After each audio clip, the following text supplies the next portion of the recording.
She was drugged, disgraced, and left to face a kingdom alone, pregnant with a child no one believed she could explain. They called her a whore in silk.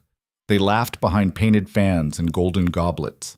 Her own family turned their backs, and when she walked into that royal ballroom 8 months later, belly full and head held high, every noble in that hall expected her to crumble.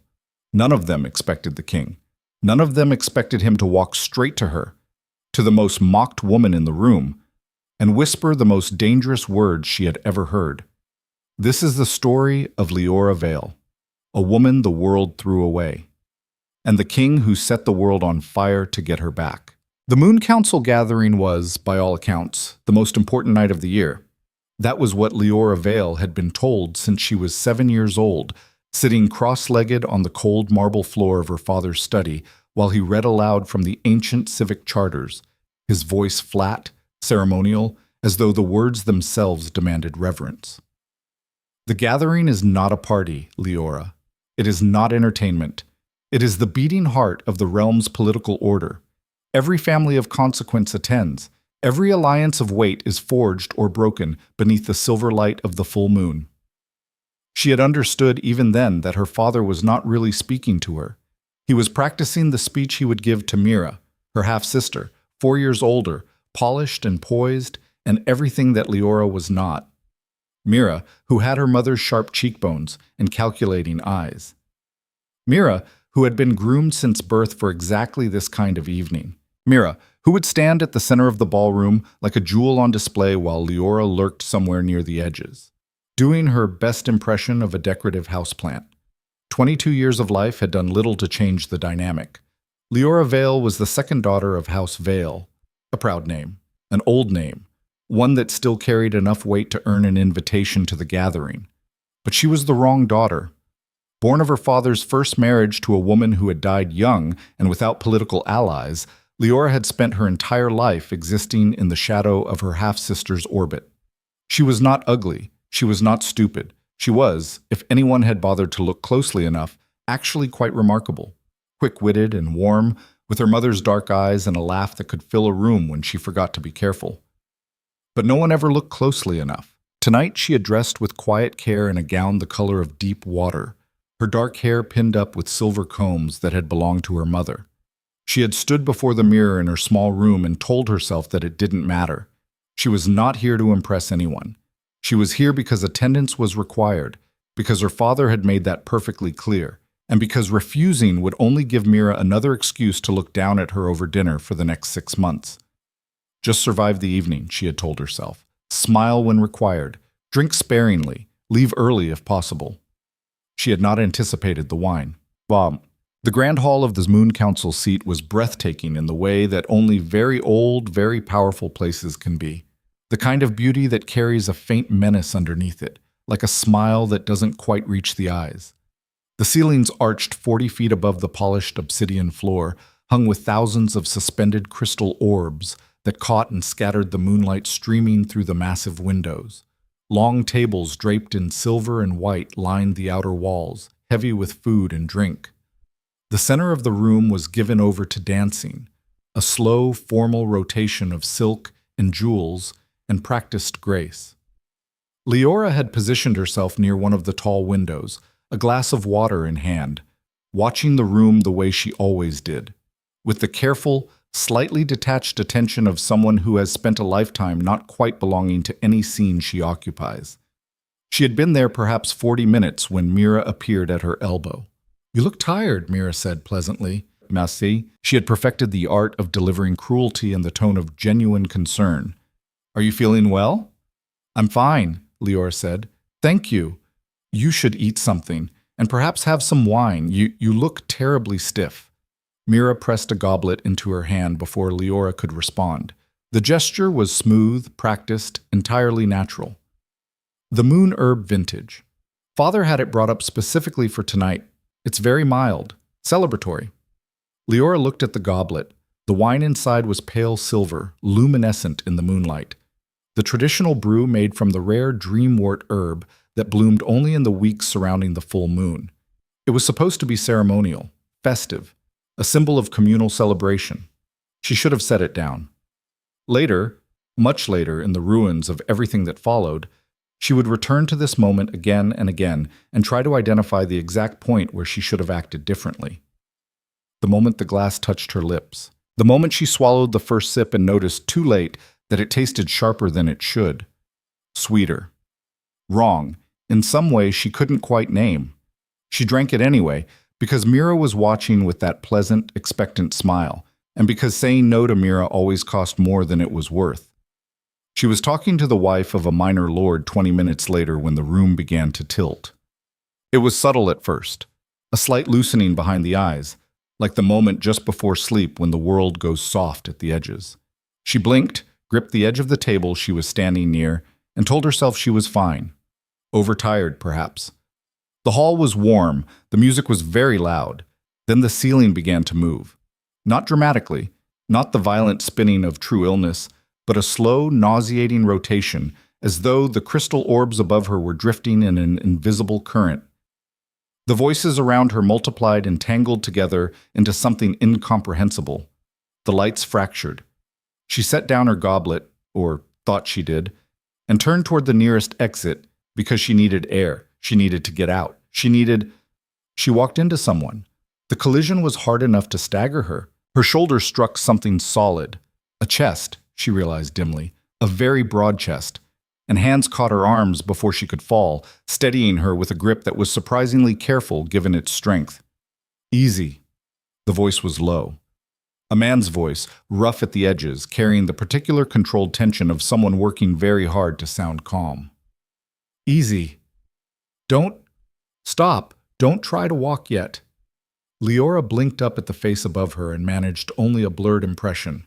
Dark, intense, a jaw like it had been carved from stone, eyes that caught the fractured moonlight and threw it back at her in shards of silver and shadow. She couldn't hold the details. The room kept moving. I need, she started. Air, he said, finishing her sentence. Yes, so do I. His voice had a strained quality that she might have recognized more clearly if her own senses weren't dissolving around her. The side door, can you walk?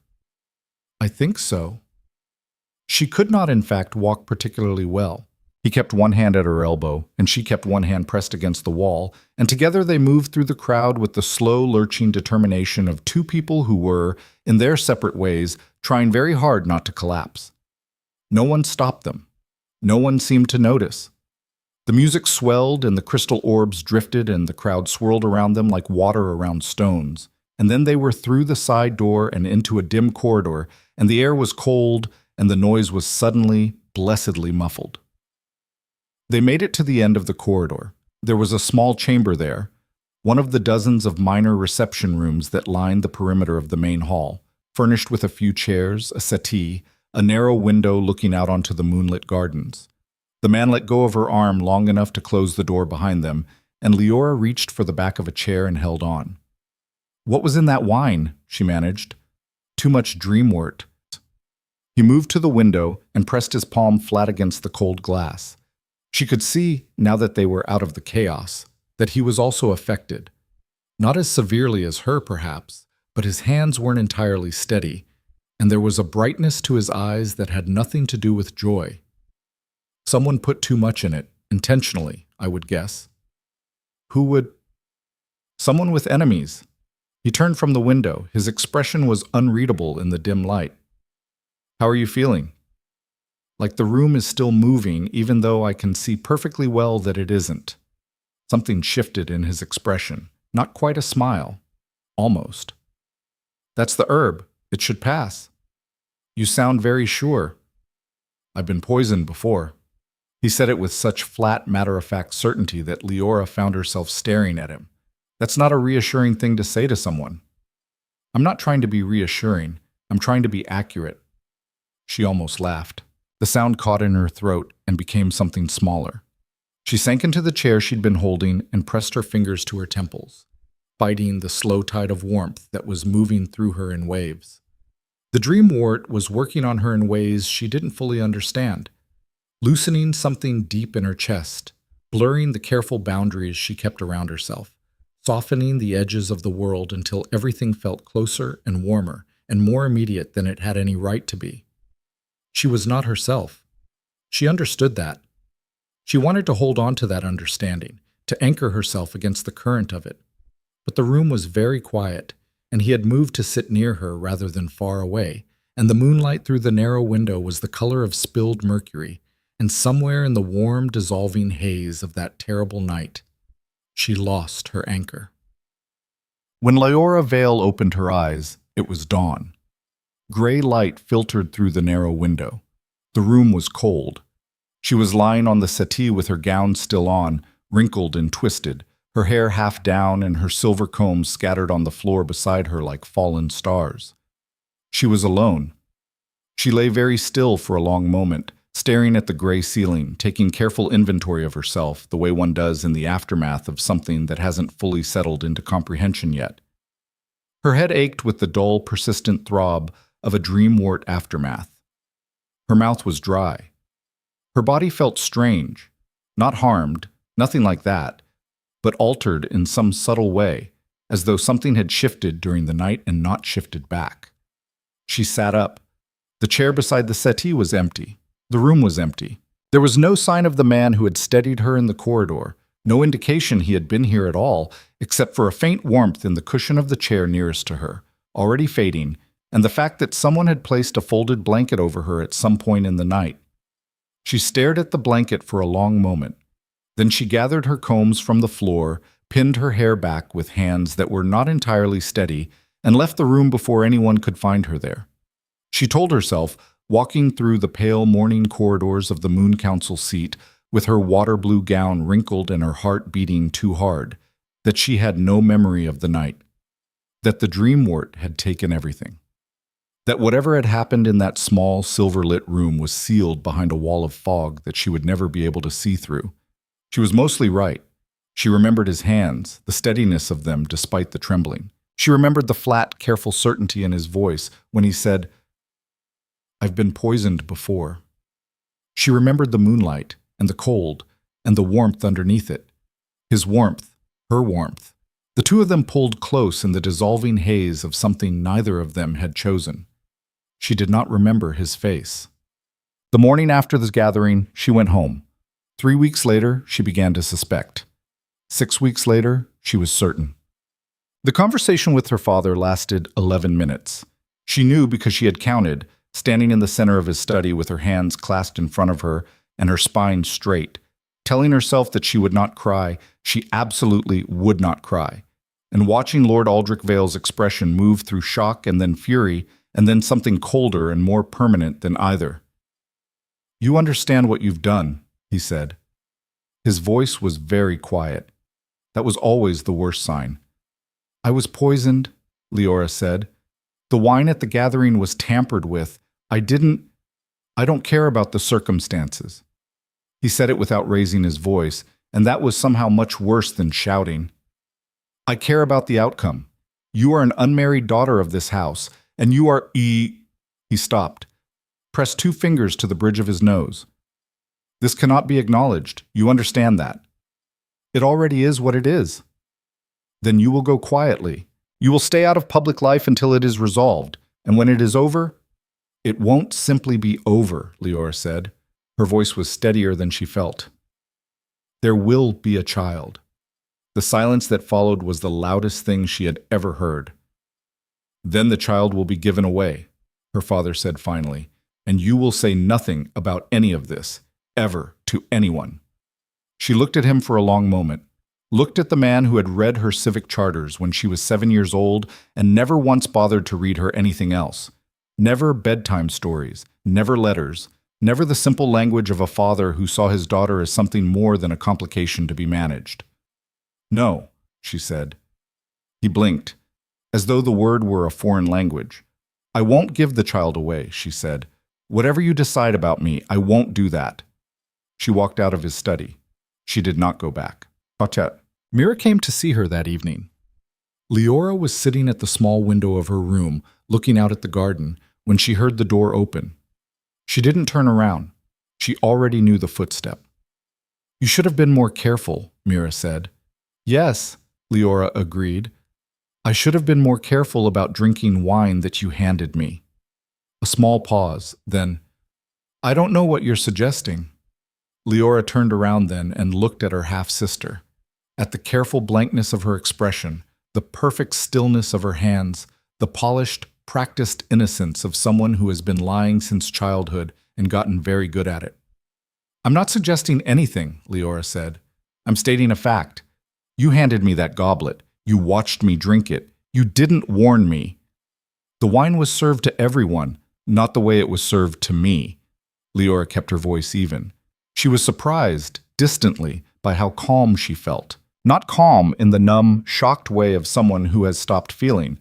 Calm in the way of someone who has reached the bottom of something and found, unexpectedly, solid ground. I don't know exactly what you put in it. I don't know how much.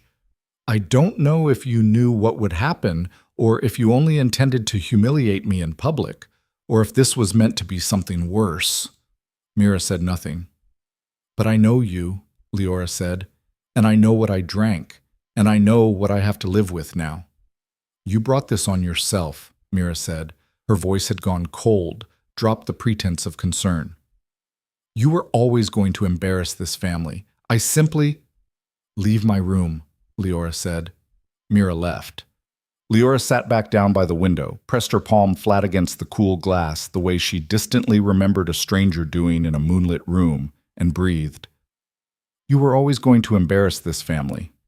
Perhaps, or perhaps the family had always been the embarrassment, and she had simply been the one who wasn't allowed to say so. The months that followed were the hardest and the quietest of Liora's life. Her father did not disown her outright. House Vale's reputation was too carefully maintained for such a dramatic gesture, but he made it perfectly clear that she was no longer a welcome presence in the family's public life. She was removed from the invitation lists.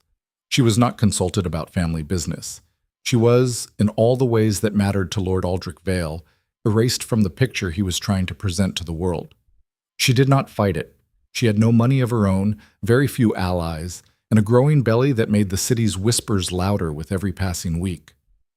She moved through her days quietly, reading, walking in the garden when the weather was mild, speaking with the household servants who were, collectively, kinder to her than her family had ever been. Old Yenna, the cook, who had worked in the Vale household for 30 years and had no patience for noble politics, brought her meals personally and sat with her sometimes in the kitchen, talking about nothing important, which was exactly what Liora needed.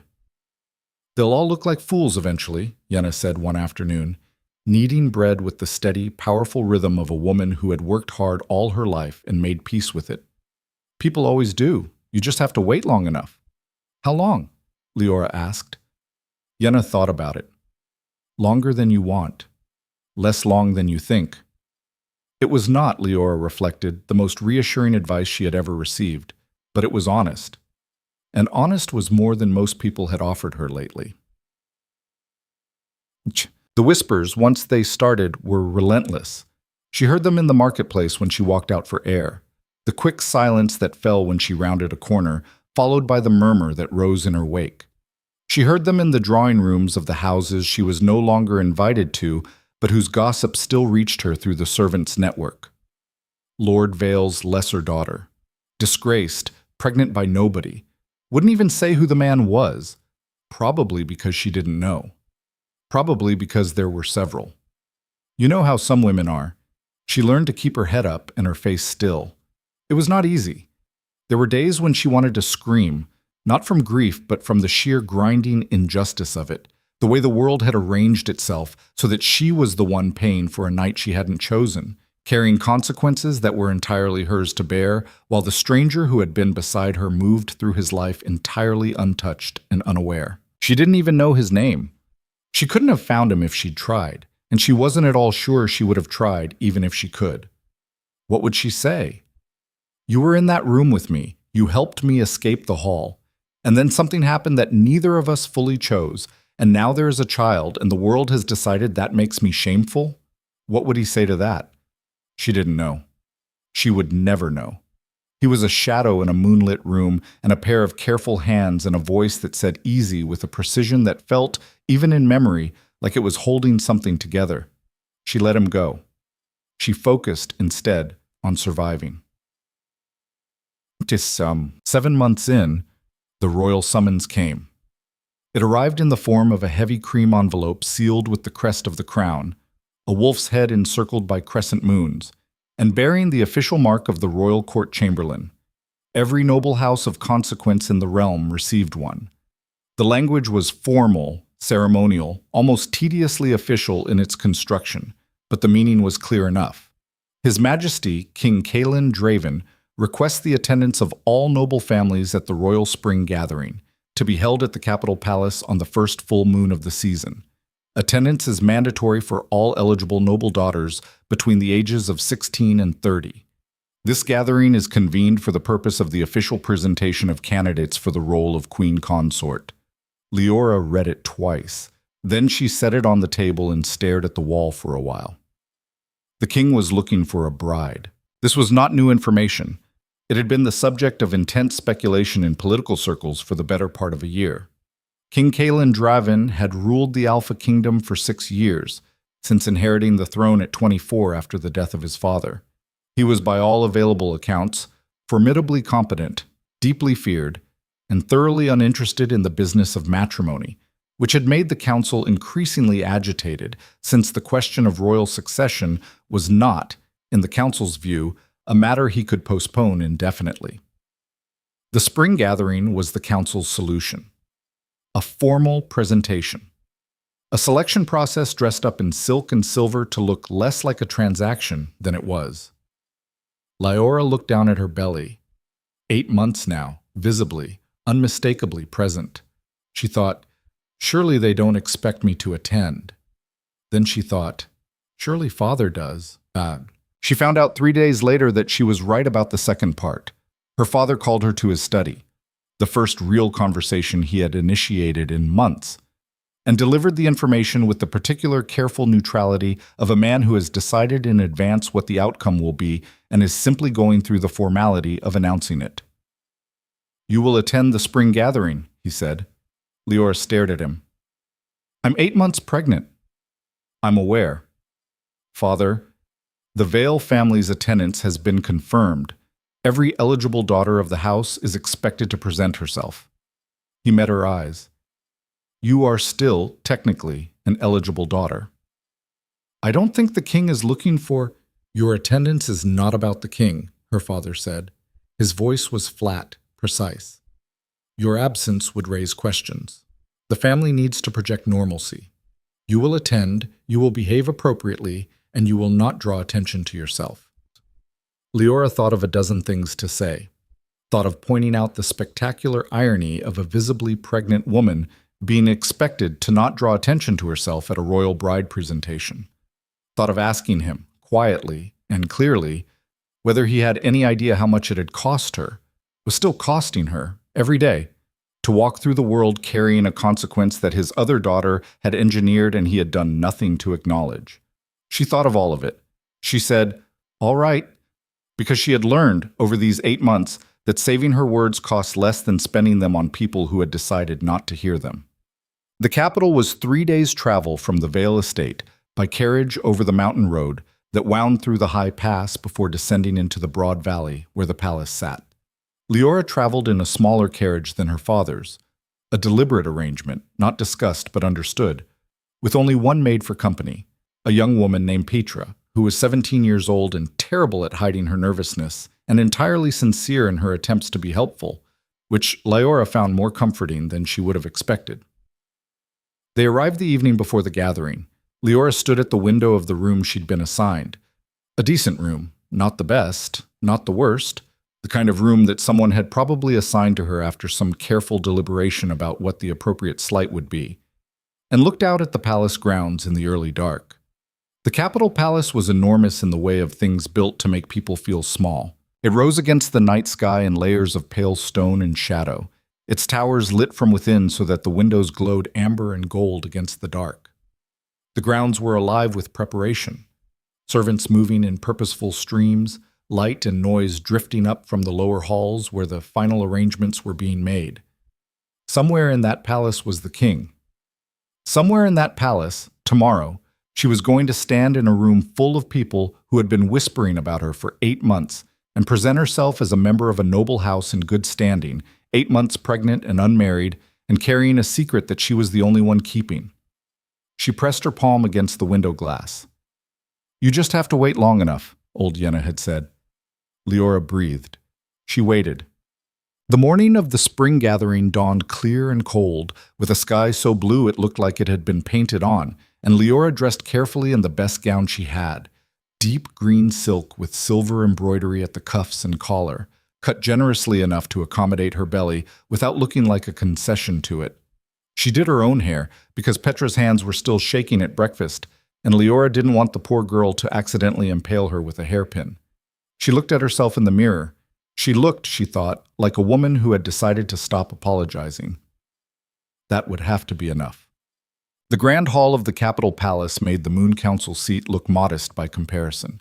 The ceilings soared. The floors were white marble veined with gold. The columns that lined the central avenue were carved with the histories of the Alpha Kingdom's ruling dynasties, wolves and moons and ancient battles rendered in stone that had been old when Liora's grandfather was young. Every surface gleamed with the light of 1,000 candles, and the assembled nobility of the realm filled the room in all their carefully orchestrated splendor, each family positioned with the precise intentionality of pieces on a game board. Liora walked in with her father's party and immediately felt the shift in the room. Not dramatic. Not the sudden silence of a record scratch. More like a ripple. A subtle, spreading alteration in the ambient noise of a very large gathering. The way a stone dropped into still water sends out rings that you can only see if you're watching for them. They were watching. She kept her head up and her face still, and she walked to the position her father indicated, and she stood there with her hands clasped in front of her and her spine very straight, and she watched the room watch her. The whispers were not particularly quiet. "Veil girl, yes, the younger one. 8 months? Can you believe she'd come? Father must have forced her. No one with any self-respect would. Doesn't even know who the father is. That's what I heard. Honestly, the nerve." Liora kept her face still. She was very good at keeping her face still. She had been practicing for 22 years. King Kaelin Draven entered the hall at precisely the appointed hour. She had heard stories about him, of course. Everyone had heard stories. The Alpha King who had taken his father's throne at 24 and proceeded to spend 6 years doing exactly what he intended to do with it, regardless of what the council thought about it. The ruler who had personally led 3 military campaigns and returned from all 3 victorious, who had reorganized the realm's tax structures over the council's furious objections, who had executed 2 corrupt lords in his first year and reportedly lost no sleep over it. The stories had led her to expect something harder. Something more obviously formidable. He was formidable, certainly. That much was immediately clear. There was a quality to him when he entered the room that was less about his physical presence, though he was tall and broad-shouldered and moved with the particular contained energy of someone who could be very still and very fast within the same breath. It was more about the way the room reorganized itself around him, without anyone apparently deciding to do so. People turned, conversations paused. The ambient noise dropped by several degrees. He was not, she thought, looking for a bride. Whatever the council had organized this gathering to accomplish, the man moving through the room with that flat, scanning gaze was here for some other reason. Or perhaps for the same reason she was. Because attendance had been required, and he had calculated that refusing would cost more than complying. She watched him for a few moments and then looked away. Because staring at the king was the sort of thing that would generate its own set of whispers, and she had enough of those already. She did not, in those first minutes, register anything particular about him. He was the king. He was powerful. He was, like everyone else in this room, part of a world that had already rendered its verdict on her. She was not there for him. She was there because she had no choice, and because she had decided, somewhere on the mountain road with Petra's nervous hands and the cold dawn sky, that she was done letting the world make her small. She stood in the center of the most important room in the realm, 8 months pregnant and unmarried and carrying a child she was raising alone, and she held her ground. And she waited. Around her, the whispers continued. The nerve. Honestly, the shame. No idea how she has the gall. She kept her face still. She breathed. She waited. Bashami. She did not see him approach. She was looking at the far wall, at one of the carved stone panels depicting some ancient battle she'd never learned the name of, when she became aware first that the whispers around her had changed quality, grown suddenly, sharply quieter. Not the spreading ripple silence of her own entrance, but something faster and more total, the held-breath silence of an entire room deciding simultaneously to pay very close attention. She turned. He was 3 feet away. King Kalen Draven, the most powerful ruler in the realm, was walking directly toward her with the unhurried precision of a man who has decided exactly what he is going to do and sees no reason to hesitate about it. The room watched. Liora Vale, the disgraced daughter of House Vale, who had spent 8 months learning to keep her face still in the presence of contempt, looked up at the Alpha King as he stopped in front of her, and felt for the first time since that night in the moonlit room the very specific sensation of solid ground dropping away without warning. She knew his eyes. She didn't understand it. She couldn't explain it. But in the fractured, dissolving haze of a dream-wort-poisoned night 8 months ago, she had looked up at a face she hadn't been able to hold and kept only impressions: the moonlight, the steadiness, the warmth, and the eyes. Silver dark and precise, and carrying that particular quality of controlled tension, as though everything behind them was moving very fast and very quietly, and he had decided not to let it show. She knew those eyes. He stopped in front of her. The room was so quiet she could hear her own heartbeat. He looked at her, really looked at her, not the way people had been looking at her all night with the sidelong assessment of those cataloging a scandal, but the direct, unhurried attention of someone who is actually trying to see. And something in his expression did a thing she couldn't name. A slight tightening, a fractional shift, quickly controlled. Then he leaned forward, very slightly, and his voice dropped to something that only she could hear. What he said next destroyed every assumption she had made about how this evening was going to end. "I need to ask you something," he said. His voice was exactly as she remembered it, rough at the edges, controlled, carrying that precise quality of a man saying something careful.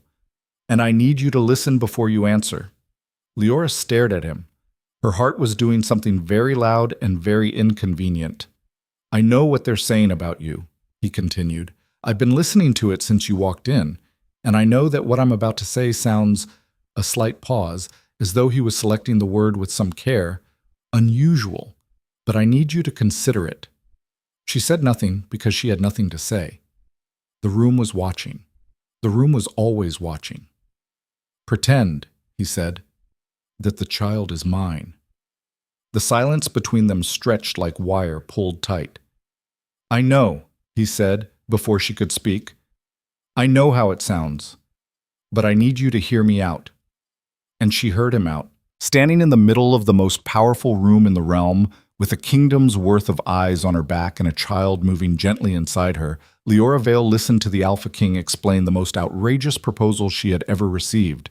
She listened, and somewhere in the listening, she felt something shift. Not hope, exactly, not yet, but the faint, distant intimation of it, like solid ground, where a moment ago there had been only falling. She did not know, standing there with her heart in her throat and the kingdom's eyes on her back, that the man in front of her was the stranger from the moonlit room. She did not know that the child she was carrying had a father who had been looking for her, in his own way, without knowing what he was looking for. She did not know any of it yet. But she was about to say yes, and that yes was going to change everything. The word yes sat in her throat for 3 full seconds before she said it. 3 seconds was a long time. Long enough for the entire assembled court of the Alpha Kingdom to hold its collective breath. Long enough for Liora to look at the king's face, at those silver dark eyes watching her with the controlled precision of a man who has made a calculated move and is waiting very carefully for the outcome, and run through every reasonable objection she had. There were many. She said yes anyway. It came out quieter than she intended, barely a whisper, lost in the ambient silence of the hall. But he heard it. She saw it in the fractional shift of his expression, not relief exactly, but something adjacent to it, something that moved quickly across his face and was gone before she could identify it. Good, he said. Then he straightened and turned and addressed the room. Mummed. Liora would replay what happened next many times over the following weeks, trying each time to find a different way to interpret it. Some angle of understanding that would make it less staggering, less absolute, less like the ground had opened up beneath her feet and revealed an entirely different landscape on the other side. She never found one. King Kaelin Draven stood in the center of the grand hall of the capital palace, before the assembled nobility of his realm, and spoke in the voice of a man who has never once in his life felt the need to raise it in order to be heard. "I have an announcement to make," he said. That was all. Just that. And the room went so quiet that Liora could hear the candles burning. He did not look at the council members, who had arranged this entire gathering for the purpose of presenting him with candidate brides. He did not acknowledge the rows of noble daughters who had spent weeks preparing for this evening. He did not look at Lord Aldrich Vale, whose expression Liora could see from the corner of her eye had gone the particular waxy color of a man watching something he can't stop. He looked at no one. He simply spoke. "The woman standing beside me is Liora Vale, of House Vale. She carries my child." A pause. A single deliberate beat, perfectly timed. "She will be presented to the court as my future queen. The child she carries will be recognized as my heir." The silence lasted approximately 2 seconds. Then the room exploded. Liora had a very specific memory of the next few minutes that was less like a sequence of events and more like a series of vivid, disconnected images. The color rising in Lord Aldrich Vale's face, moving from waxy pale through red and into something approaching purple. The council chairman's mouth opening and closing with no sound coming out, like a fish that had been very suddenly removed from its bowl. Mira, somewhere near the back of the hall, with an expression that had gone entirely, completely blank, which was, Liora thought distantly, far more frightening than any show of fury would have been. The noise of the room was enormous. Not the clean, dramatic roar of a crowd responding to spectacle, but the chaotic, layered tumult of several hundred people all trying to process something simultaneously and talking over each other to do it. Surprise and outrage and confusion and the sharp, excited undertone of scandal of historic proportions. Through all of it, Kaelin stood perfectly still. He turned to Liora and offered his arm with the matter-of-fact calm of someone who has just announced the weather and is ready to move on to other topics. She stared at his arm for a moment. Then she took it. His arm was solid under her hand. She could feel the controlled tension in it, the same quality she'd heard in his voice the first time.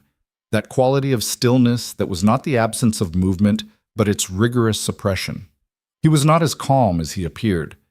She understood that suddenly, with the particular clarity that comes from having spent a lifetime reading the spaces between what people present and what they are. He had made a move.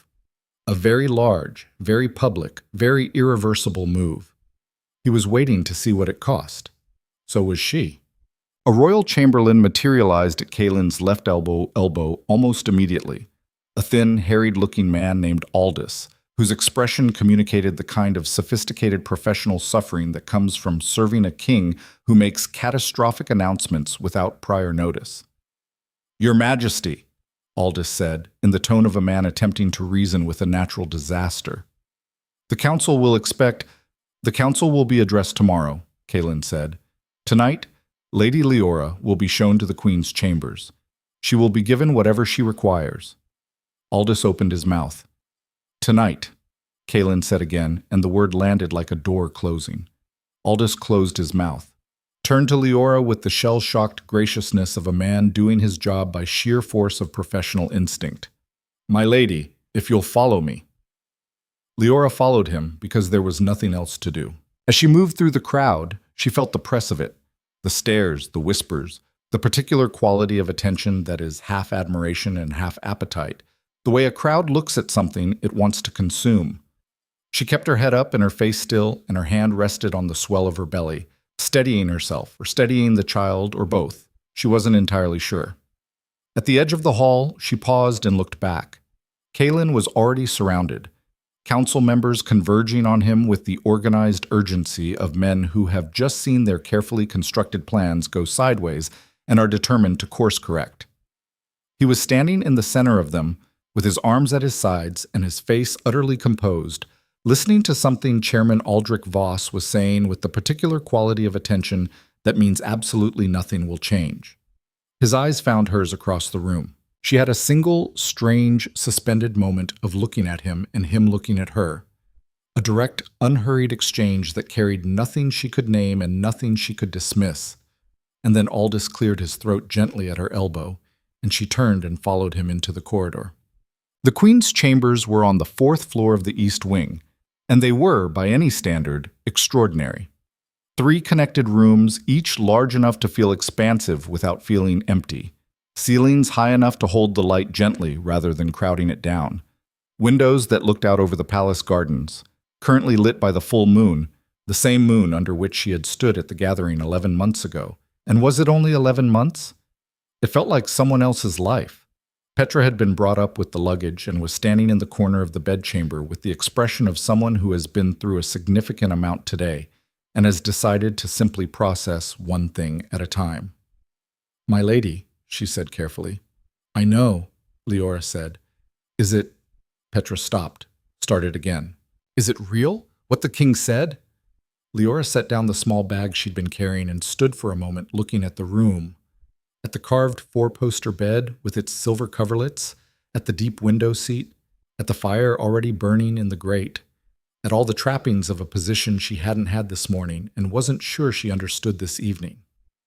"For now," she said. "It's real for now." "That's enough for now," Petra said, with the pragmatic wisdom of 17 years and a genuinely good heart. "I'll unpack." Liora did not sleep for a long time. She sat in the window seat with her knees drawn up as far as they would go, less far than she'd like these days, and looked out at the moonlit gardens and thought very carefully about what she had agreed to. The terms, such as they were, had been communicated in a low, rapid undertone in the 3 minutes between his question and his announcement. The bare architecture of an arrangement, everything else to be worked out later. She needed protection for herself and her child. He needed a political shield, a credible reason to deflect the council's pressure for an arranged marriage to the daughter of Lord Vane of the Western Province, a match that he had been clear he had no intention of making, but that the council had been equally clear they intended to force. A queen already chosen, a queen already pregnant with an apparent heir, made the council's pressure suddenly, entirely moot. It was, she had to admit, coldly logical. She was the solution to his problem, and he was the solution to hers. And the fact that the solution had been assembled from the materials at hand in a 30-second negotiation in the middle of the realm's most public gathering said something about both of them that she hadn't quite finished working out yet. She pressed her palm against the cool glass. The baby moved. A slow, rolling shift under her ribs, the kind of movement that in the early months had terrified her and now felt like the most reliable thing in her life. "I know," she murmured. "I don't know either." Quote, "The morning brought the council. She heard them before she saw them. Voices in the corridor outside her chambers, the particular tone of powerful men managing their outrage into something technically appropriate. Aldis's voice in counterpoint, measured and firm in the way of a man who has been trained to be a wall when required. Then Kaylin's voice, quieter than the rest, ending the conversation in approximately 12 words. A knock at her door. She had already dressed. She had been awake since before dawn, which was not unusual lately, and was sitting at the small writing desk when Petra opened the door and the king walked in. He looked, she thought, like a man who had been awake longer than she had, and had decided that showing it was not an option. He was in his daily clothes rather than the formal wear of the previous evening, dark, well-made, practical. And he moved to the chair across from her desk and sat down with the directness of someone who does not waste time on preamble. "The council wants to speak with you," he said. "I assumed." "You don't have to see them today. I've told them as much." "If I put them off, they'll read it as weakness," Liora said. "Better to see them." He looked at her for a moment. That same direct, unhurried assessment she'd noticed last night. The kind that wasn't evaluating her threat level, but something else. Something she couldn't quite classify. "All right," he said. "Then I'll be there." "You don't have to be." "I know," he said. "I'll be there." "Saan." The council meeting took place in the East Conference Chamber at the second hour of the morning, a long, severe room with a table that could seat 20 and windows that looked out over the training yards, where the sounds of the palace guard at their morning drills drifted up in the cold air. There were 9 of them, 9 council members, ranging in age from perhaps 40 to considerably past 70, arranged around the table with the organized adversarial posture of a group that has had the night to prepare its position and intends to use it. Chairman Voss sat at the far end. He was a large man, gone to a certain softness at the edges, with a face that had been designed by nature for the expression of authority and had been practicing it for 60-odd years. He had, Liora gathered, been the primary architect of the arrangement with Lord Vane, the marriage alliance that Kaelin's announcement had just rendered spectacularly irrelevant. He looked at Liora the way she imagined he looked at things that were standing in his way. She looked back. Kaelin sat at the head of the table. She sat to his right. The geometry of it was deliberate. She was not across from the council. She was beside the king, which was either an invitation or a declaration depending on how you read it. She had a feeling Kaelin read it the same way she did. Lady Liora, Chairman Voss began, with the precision of a man about to deploy a carefully prepared assault. The council appreciates your presence this morning. We have, as you might imagine, a number of questions regarding last night's announcement. Of course, Liora said, perhaps the most immediate question concerns the circumstances. He paused, letting the pause do its work. The child you carry. His Majesty has made a public claim of paternity. For the Council's records, we would need to understand the nature of the relationship between yourself and the king that resulted in... The nature of the relationship, Kaelin said, in a tone that ended the sentence Voss was building, is not a matter for the Council's records. Voss's expression did not change. He had clearly anticipated this. Your Majesty, the recognition of an heir requires verification of... Verification will be provided at the appropriate time and through the appropriate process, Kaelin said, which is not this conversation. A pause. Voss shifted his approach with the smooth efficiency of a man who has a great many approaches prepared. Lady Liora, forgive my directness. Your family's position in the nobility is established, and House Vale is a respected name. However, there have been concerns in recent months regarding your personal situation, concerns that were quite widely discussed. He let the last word land with deliberate weight. Before the court can accept the king's announcement, we would need to be satisfied that the circumstances around the child's conception are what? Liora said. Voss stopped. I want to understand the word you're reaching for, she said. Her voice was very calm. She had learned in 8 months of practice how to make calm into armor. Legitimate? Appropriate? Convenient? She held his gaze. Because what I hear, Chairman, is that you are asking me to defend the child in my body to a table of men who weren't there, in language that implies there is something about my circumstances that requires defense. The silence in the room was a specific, crystalline kind. Lady Liora, Voss said carefully. The king has made his announcement, she said. His claim is public and on record. The council's process for verifying succession will proceed through the proper channels, as His Majesty has indicated. She folded her hands on the table. Was there something else? Voss looked at her for a long moment. Then he looked at the king. Kaelin's face was entirely composed. He had not, Liora noticed, intervened. He had watched with that precise and unhurried attention, and he had not intervened. She did not know, in that moment, whether that was a good sign or a concerning one. She decided to take it as good. Afterward, in the corridor outside the conference chamber, Kaelin walked beside her in silence for a moment. The palace was coming alive around them. Staff moving with morning purpose, guards rotating at their posts, the ambient noise of an enormous building beginning its day. You didn't need me there, he said finally. I knew you'd be there anyway, she said. Does that bother you? She thought about it honestly. No, it would have been worse without the context. Voss needed to see the geometry. He made a sound that was not quite a laugh, too controlled for that, but in the vicinity of one. The geometry. You sitting at the head of the table and me beside you. That changes what questions he can ask in that room. She paused. You knew that when you chose the seating. Yes, he said. So did I. Another silence, different from the first, slightly warmer. I should tell you, he said, that Voss will not let this go easily. He has invested a significant amount of political capital in the Vane arrangement. What I did last night, what we did last night, has cost him, and he will look for ways to recover the cost. I know, Liora said. He's going to try to find a way to discredit me. Yes. Can he? Kaelin was quiet for a moment. He can try, he said.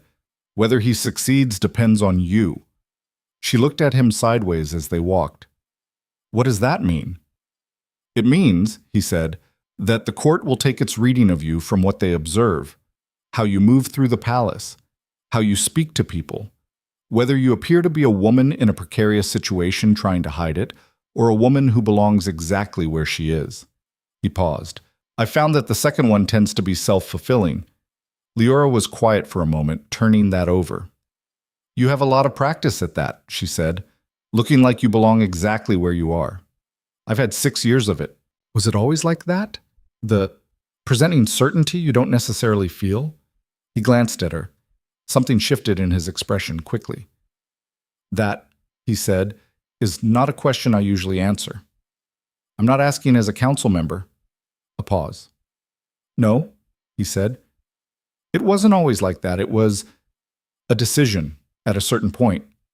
A calculated decision about which version of myself was going to be most useful.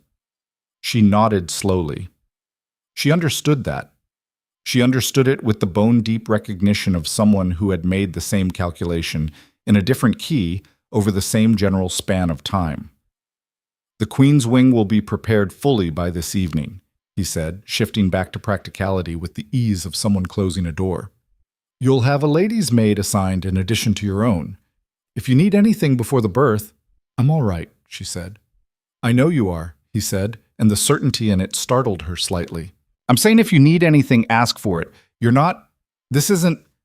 He stopped, chose his words with what seemed like unusual care. You're not here to manage on your own. That's the point of the arrangement. She looked at him. Understood, she said. She was not entirely sure she did understand, but she was willing to try. The next 3 weeks were, in certain specific ways, the strangest of Liora's life. Not difficult, exactly. The palace was not difficult.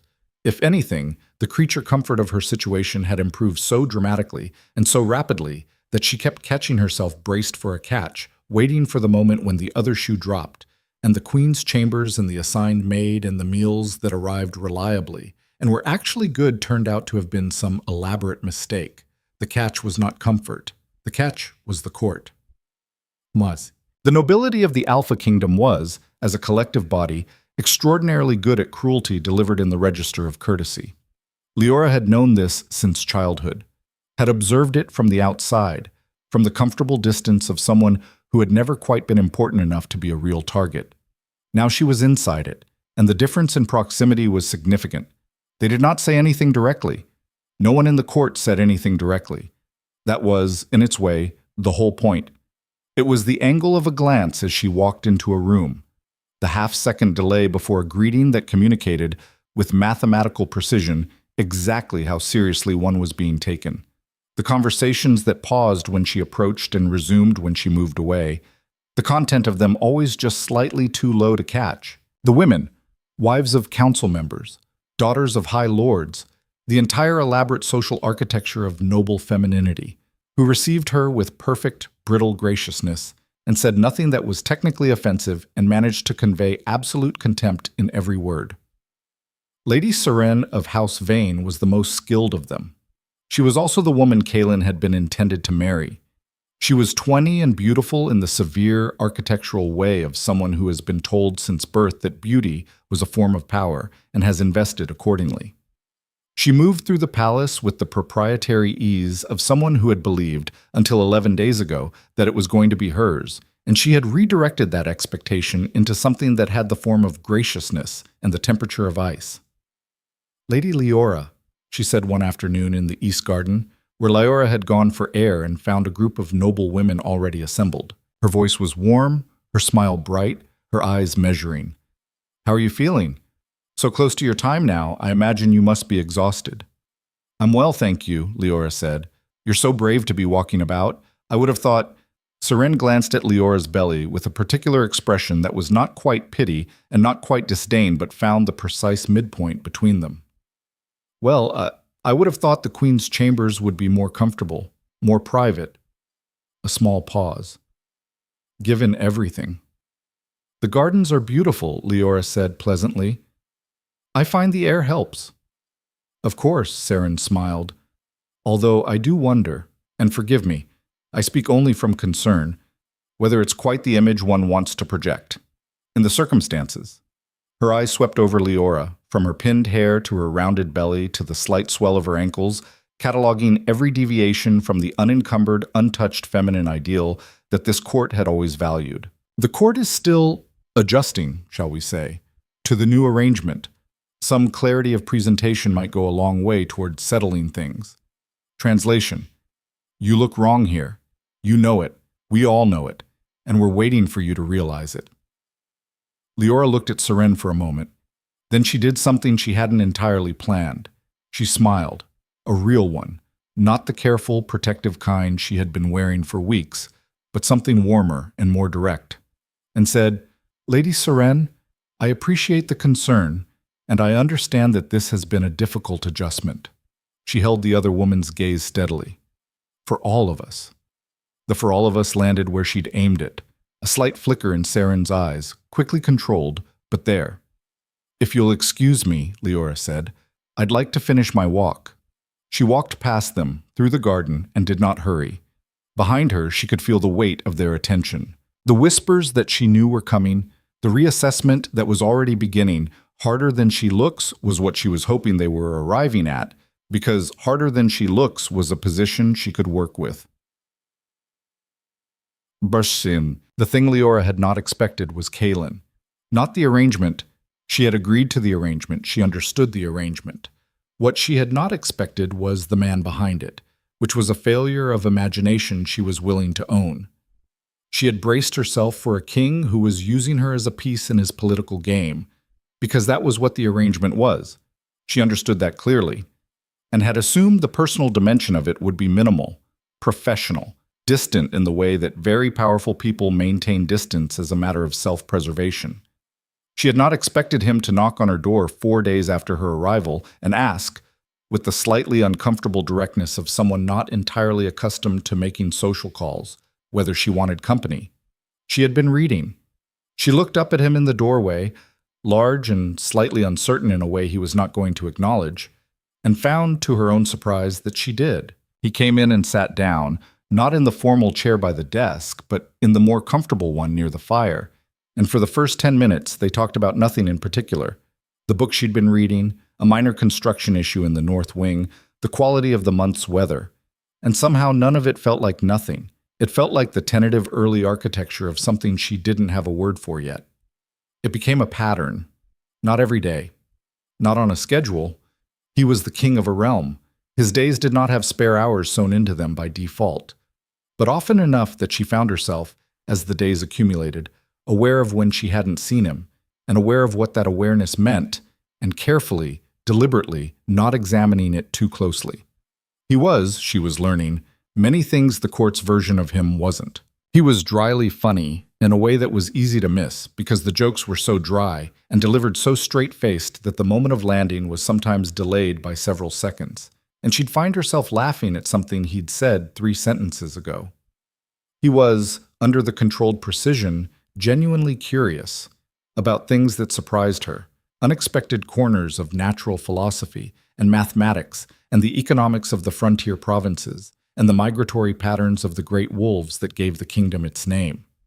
He was also, she gradually noticed, doing something deliberate, small things. The way he positioned himself when they walked together, slightly ahead and to her left, in the direction of the court's heaviest foot traffic, a positioning that read to any observer as possessive and protective in the language of alpha custom, and that also, practically speaking, meant she never had to walk into a room's hardest attention without his body partly absorbing it first, The way he mentioned her in passing to people who mattered, never loudly, never in ways that called attention to the effort, but consistently, and in terms that assumed her presence in the palace and his regard for her as facts established and beyond question. He was building her a foundation. She noticed.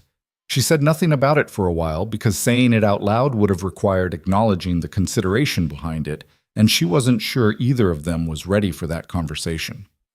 But she noticed. It was on an evening in the third week during one of his visits that he said the thing that unlatched something she'd been keeping carefully shut. They were sitting by the fire in her chambers. She was trying to read and not really succeeding. Her back ached in the specific way of late pregnancy, a low, persistent complaint that she'd learned to simply endure because there was nothing to be done about it. He had been there for perhaps an hour, reading something from the stack of reports he seemed to carry everywhere as a professional inevitability, and the silence between them had the comfortable quality of two people who have decided they don't need to fill it. "Does it hurt?" he asked, without looking up from his report. She glanced at him. "Does what hurt?" He nodded, almost imperceptibly, toward the way she was sitting. The slight tension in her spine, the hand she hadn't realized she'd pressed to her lower back. She considered lying, decided it wasn't worth the energy. "A little," she said. "It's normal. Is there something that would help?"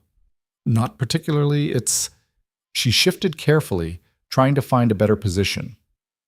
"It passes. It's fine." He set down his report, looked at her directly, and said, "I don't know how you've done this." She blinked. "What?" "This." A slight gesture that seemed to encompass everything. The pregnancy, the months before, the court, all of it. "Alone, for 8 months. She looked at him. "You weren't going to give the child up," he said. It was not a question. "Even when it would have been easier." "There was no version of that where I gave the child up," she said. "No," he agreed. "There wasn't."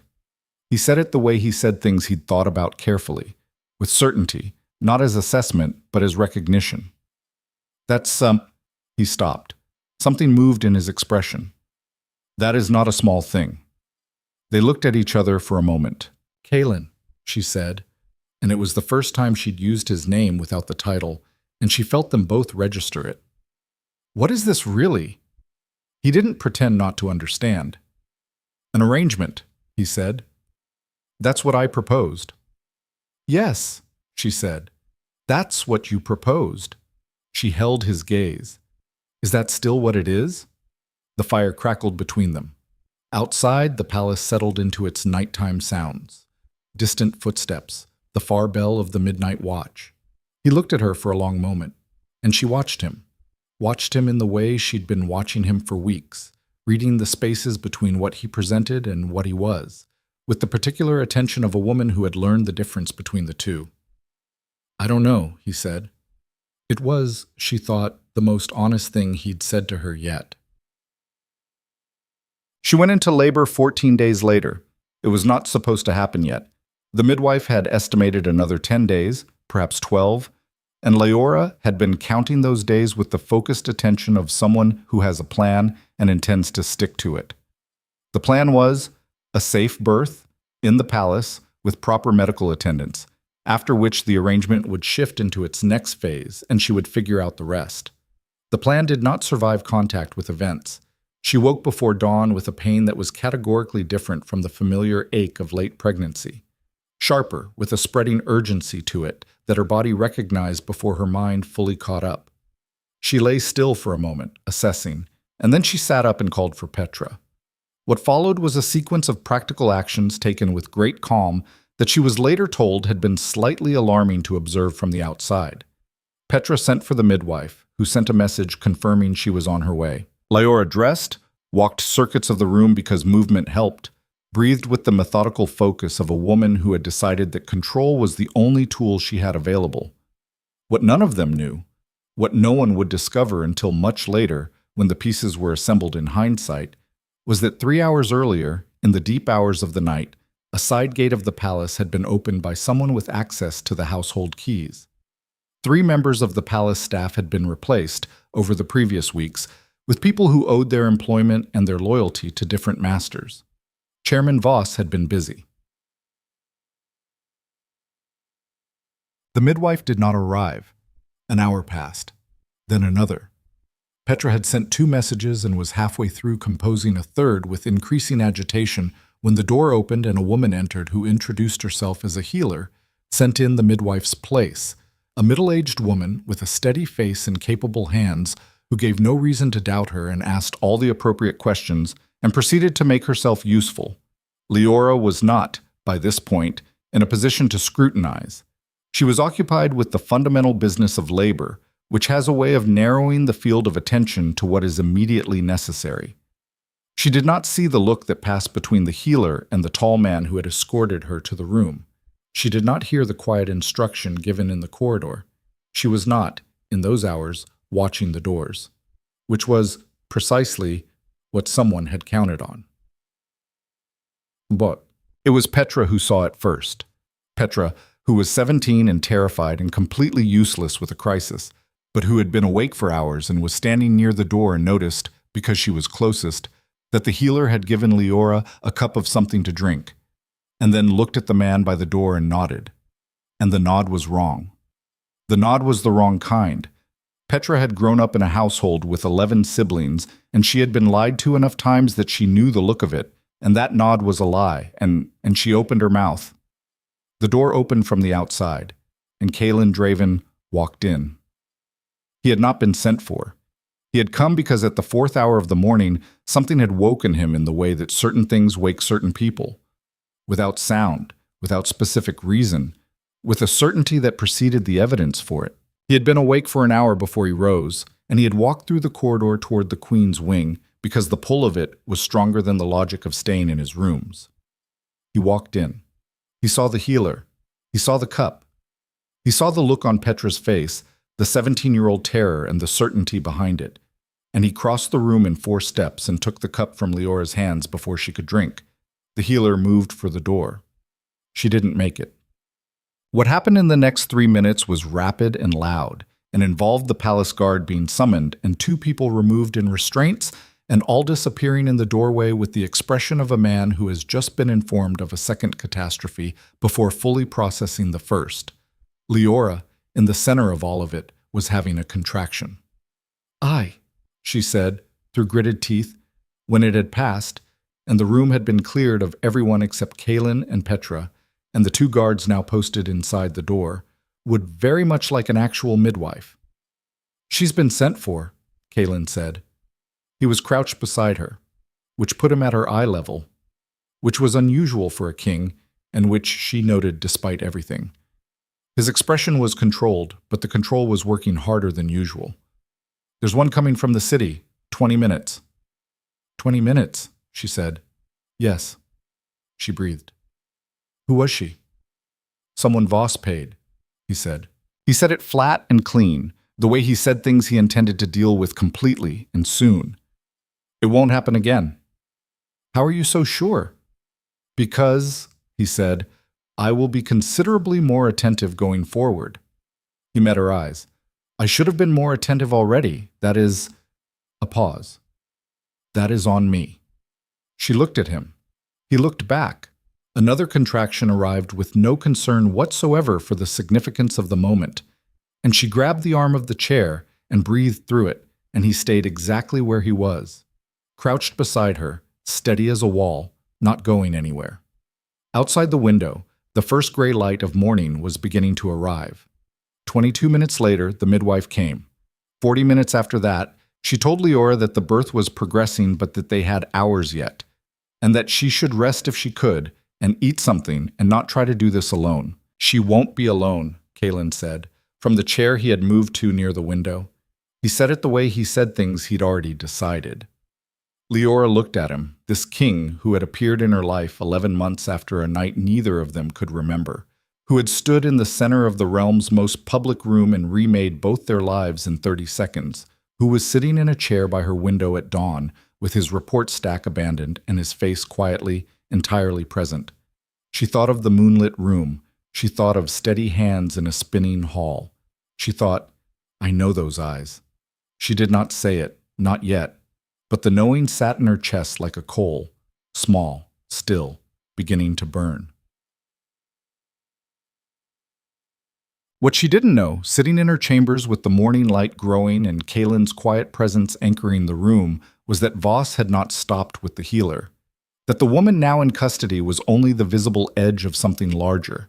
That the plan had not been merely to dose her with something that would delay or complicate the birth, but to move her, to have her, in the confusion of early labor, transported outside the palace entirely, to a location already prepared, remote, contained, where the birth would happen without witnesses, and the question of the child's heritage would become afterward entirely manageable. Voss had not anticipated Kalen walking in at the 4th hour. He had also not anticipated that the second part of his plan, the part that would not begin until after the first part had succeeded, was still in motion, because the men he'd paid had not been told to stop when the palace was alerted. They had been told to complete the objective regardless. The carriage waiting at the North Road was still waiting, and the people watching the East Garden Gate did not yet know the first part had failed. Liora did not know any of this. She rested and breathed and watched the morning light move across the floor of her chambers, and felt the hours accumulating toward the moment when her child would arrive in the world. She did not know that the worst of it was not yet behind her. She did not know that by nightfall she would no longer be in this room. The midwife's name was Dessa, and she was a small, unhurried woman of perhaps 55 with silver-streaked hair and the particular quality of competence that comes not from training alone, but from decades of showing up in the hardest moments of other people's lives and refusing to be rattled by them. She assessed Liora with quick, practiced eyes, asked 3 questions, and declared that they had time, several hours at minimum, possibly more, and that the best thing anyone could do was breathe and stop treating the room like a crisis command post. She said this last part while looking directly at Kalen. He met her gaze, said nothing, did not in fact leave. Dessa looked at him for a moment with the expression of a woman who has dealt with difficult men in difficult rooms before and has decided that this one, at least, is the useful kind of difficult. "You'll stay in that chair," she said. "You won't hover, and if I tell you to do something, you do it without the kingly commentary." "Agreed," Kalen said. She nodded once, satisfied, and turned back to Liora with the brisk warmth of her profession. "How's the pain?" "Manageable," Liora said. "Good. Tell me when it isn't." It became manageable for another 2 hours. The morning deepened around them. Full light now, the palace in its daily motion outside the window. The ordinary world proceeding with spectacular indifference to everything happening in this room. Petra brought food that Liora mostly couldn't eat, and tea that she could. Dessa moved between watchfulness and quiet instruction. Kalen stayed in his chair by the window, and he read nothing and said little and was, against all reasonable expectation, actually helpful, not in the active intervening way, but in the way of a fixed point, something solid in the room that didn't shift. Liora found herself, in the intervals between contractions, aware of him, aware in the specific complicated way she had been working to manage for 3 weeks, the way that had started as observation and had developed with the slow inevitability of a tide into something she did not yet have the words for and was not sure she wanted to name. She knew his eyes. That knowledge lived in her chest like a splinter, small and persistent, working its way deeper with every hour they spent in the same room. She could not say it. She had no evidence for it beyond the fractured impressions of a dream-wort-poisoned night. And even if she'd had a dozen pieces of evidence saying, "I think you were there," I think it was you to the king who had claimed her child as his own, and her as his future queen, in the middle of labor, with Voss's people barely out the door, was not a thing that could end well. So she kept it. She breathed. She let the hours accumulate. It was Aldous who brought the news that interrupted everything. He knocked and entered with the apologetic urgency of a man carrying information he deeply wishes someone else had been assigned to deliver. He looked at the king. He looked at the general situation in the room. He made the rapid calculation of a man who has served a demanding monarch for 6 years and understands that there is never a good time is not a sufficient reason to delay. "Your Majesty," he said, "Chairman Voss has called an emergency session of the full council." Kalen looked at him. "On what grounds?" He is formally contesting the succession claim. Aldis's voice was perfectly level. He has filed documentation with the Royal Archive, asserting that the announced heir does not meet the criteria for legitimate succession under the Charter, and that the King's announcement was made without proper council consultation, rendering it provisionally invalid pending review. A pause. He has requested your attendance within the hour, mandatory, under the Charter's emergency provisions.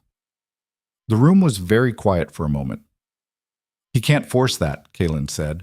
Under Article 19, a majority council emergency petition requires the monarch's attendance within... I know what Article 19 says.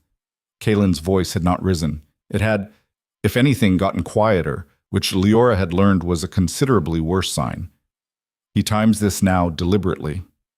Yes, Aldis said. I believe that was the point. Another silence. Liora looked at Kaelin from across the room. He was looking at Aldis, and she could see the precise, rapid calculation moving behind his eyes. The geometry of it, the angles, the cost of going versus the cost of refusing. Go, she said. He turned to her. Article 19 is real, she said. If you refuse, he uses it as evidence that the succession claim is being handled outside proper legal channels. That's worse for the child long term than you missing a few hours. She held his gaze steadily. Go. Deal with it. I have Dessa. He looked at her for a moment that was slightly longer than the situation required. I'll be back before... Go, she said again. He went, but he paused in the doorway and said something to the two guards posted inside, in a low voice she couldn't quite catch, and she noticed that neither guard moved from their post when he left, and she thought, he's left the geometry in place even when he isn't here to hold it himself. She filed that away with all the other things she was filing away. The growing collection of observations about a man who said less than he meant and did more than he announced. And she turned back to Dessa and breathed through the next contraction and focused on what was directly in front of her. The council session lasted 3 hours. She knew this because Petra reported it to her in anxious installments, having somehow developed a network of information sources in the palace staff that functioned with impressive efficiency for a 17-year-old who'd been there less than a month. The session was loud, Petra reported. There had been shouting, which apparently almost never happened in formal council. Chairman Voss had presented 12 pages of legal argument. The king had sat through all 12 pages without visibly reacting to any of them, and had then responded in approximately 4 minutes in a manner that a kitchen boy who'd been lurking near the door characterized as very cold and very certain and kind of scary, honestly. What did he say? Liora asked. The kitchen boy only caught some of it, Petra admitted. Something about the charter was written to protect the succession, not to be used as a weapon against it. And something about Voss having until morning to reconsider his position. That sounds like a warning. The kitchen boy thought it sounded like a warning too. Liora breathed through another contraction, longer now, harder, the intervals between them tightening with the methodical relentlessness of her body moving toward its own inevitable conclusion. What happened after? The king adjourned the session, on his own authority, just stood up and left. Petra paused with the slightly odd quality of someone describing a feat of considerable nerve. Voss apparently tried to object, and the king told him the session was adjourned and walked out. Liora almost smiled. She would have, fully, if the next contraction hadn't arrived at that exact moment. Dessa's assessment at the end of the 3rd hour was calm and professional and carried, underneath it, a slight edge of practical urgency. We're getting close, she said. I want you to move to the bed. Try to rest between contractions. I know it seems impossible, but even 10 minutes will help. She looked at Petra. Hot water, clean linens, and fetch the secondary kit from my bag. Petra moved with the focused efficiency of genuine crisis, which was, Liora thought, actually the best version of Petra. 17 years old and frightened, but doing the thing anyway. She moved to the bed. She breathed. She let Dessa's steady, unhurried competence hold the room together while her body did the enormous, ancient, terrifying work of bringing a life into the world. In the intervals, she thought about the morning. She thought about Voss's careful assembled malice, the fake healer, the contaminated cup, The carriage at the North Road that she only knew about because Aldous had told her, quietly, while Kaelin was in the council session. She thought about the fact that she had walked into this palace 25 days ago as the most publicly shamed woman in the realm, and that in 25 days Voss had attempted to poison her, replace her midwife, and launch a legal assault on her unborn child's legitimacy. She thought, he is very afraid of this child. And then, following that, if he is this afraid, then the child must represent something he cannot afford to lose, which meant the arrangement, the temporary, political, carefully bounded arrangement, was worth more than she had initially assessed. Voss did not fight this hard against things that did not threaten him. Voss was fighting this hard because a legitimate royal heir, carried by a woman who had demonstrated she could not be bought or broken, was the one variable in his political calculations that he could not control. She filed that away too. Walked it. Kaelin came back. She heard the door and knew his footstep before she saw him. She had not realized until that moment that she had learned his footstep. He moved to Dessa first, which was the right instinct, and received a brief update in low voices she couldn't quite hear. Then he crossed to the chair he had occupied that morning, which Petra had maintained with a kind of territorial loyalty, and sat down. "Voss?" she asked. "Managed," he said. "For now." "That means he'll try again." "Yes, differently." She looked at him. "What did you do?" A slight pause. "I invoked the sovereign prerogative on the succession claim. It removes the council's review authority on the matter of legitimate heirs entirely and places it under direct monarchical jurisdiction." He said it with the flat certainty of someone reporting a completed action. "It is technically within my authority. It has not been used in approximately 140 years. Voss will argue it's overreach." "He already has, quite loudly." "And I adjourned the session," Kaelin said, with the same inflection a less controlled man might have used for, "and I won." She looked at him for a moment, at the composed face and the controlled precision and the silver-dark eyes that had held Voss's fury for 3 hours and come out of it steady, and felt something in her chest shift in a way she was not entirely prepared for. "Thank you," she said. He looked at her with an expression she had learned to read as, "I'm not sure what to do with that wearing the costume of your welcome." "You would have done the same." "I don't have sovereign prerogative." "No," he said. "You have something more useful. You have the ability to walk into a room full of people who want you to feel small and make them feel like they've miscalculated." He said it without emphasis, as simple observation. "That is harder to legislate against." She was quiet for a moment. Then another contraction arrived, and the conversation became temporarily irrelevant. It was somewhere in the deep middle of the afternoon that things went wrong. Not the labor. Dessa's face remained steady and professional and gave nothing away that she didn't choose to give. Not Kaelin, who had not moved from his chair in 2 hours. Not even Petra, who had graduated from terror into a kind of focused usefulness that Liora was genuinely proud of. It was the window. Specifically, it was the sound outside the window. A shift in the ambient noise of the palace grounds, something in the quality of it that was slightly off. Not alarming, not immediately, just different. The particular altered texture of a large place where something has changed and the change is still propagating outward. Liora noticed it because she had spent 25 days learning this palace's sounds the way she'd once learned her father's house, out of the bone-deep instinct of someone who has spent a lifetime needing to know when the environment around her shifted. She looked at the window. Then she looked at Kaelin. He had noticed too. She could see it. The slight change in his posture, the quality of his stillness shifting from settled to alert. He was looking at the door, not the window. "Aldous?" he said to no one in particular. And as if on cue, Aldous knocked twice and opened the door, and his face told everything before he said a word. "The East Garden Gate," Aldous said. "The guards we posted found it open. The replacement staff we removed this morning, we have 2 in custody, but the third, the one who had access to the household schedule, is unaccounted for. And there are—" He stopped. "There are riders on the North Road, armed, moving toward the palace." The room was very quiet. "How many?" Kaelin said. "6 that we can count, possibly more in the tree line." Liora looked at Aldous, then at Kaelin. She felt the shape of it assembling itself with terrible clarity. The morning's failed attempt, the council session designed to pull Kaelin away for 3 hours, the timing of it. None of it had been separate. All of it had been the same plan, and the plan had not stopped. Voss had not been trying to prevent the birth. He had been trying to ensure the birth happened somewhere else. "He wants the child," she said. Her voice was very steady. She was surprised by that. "Not dead.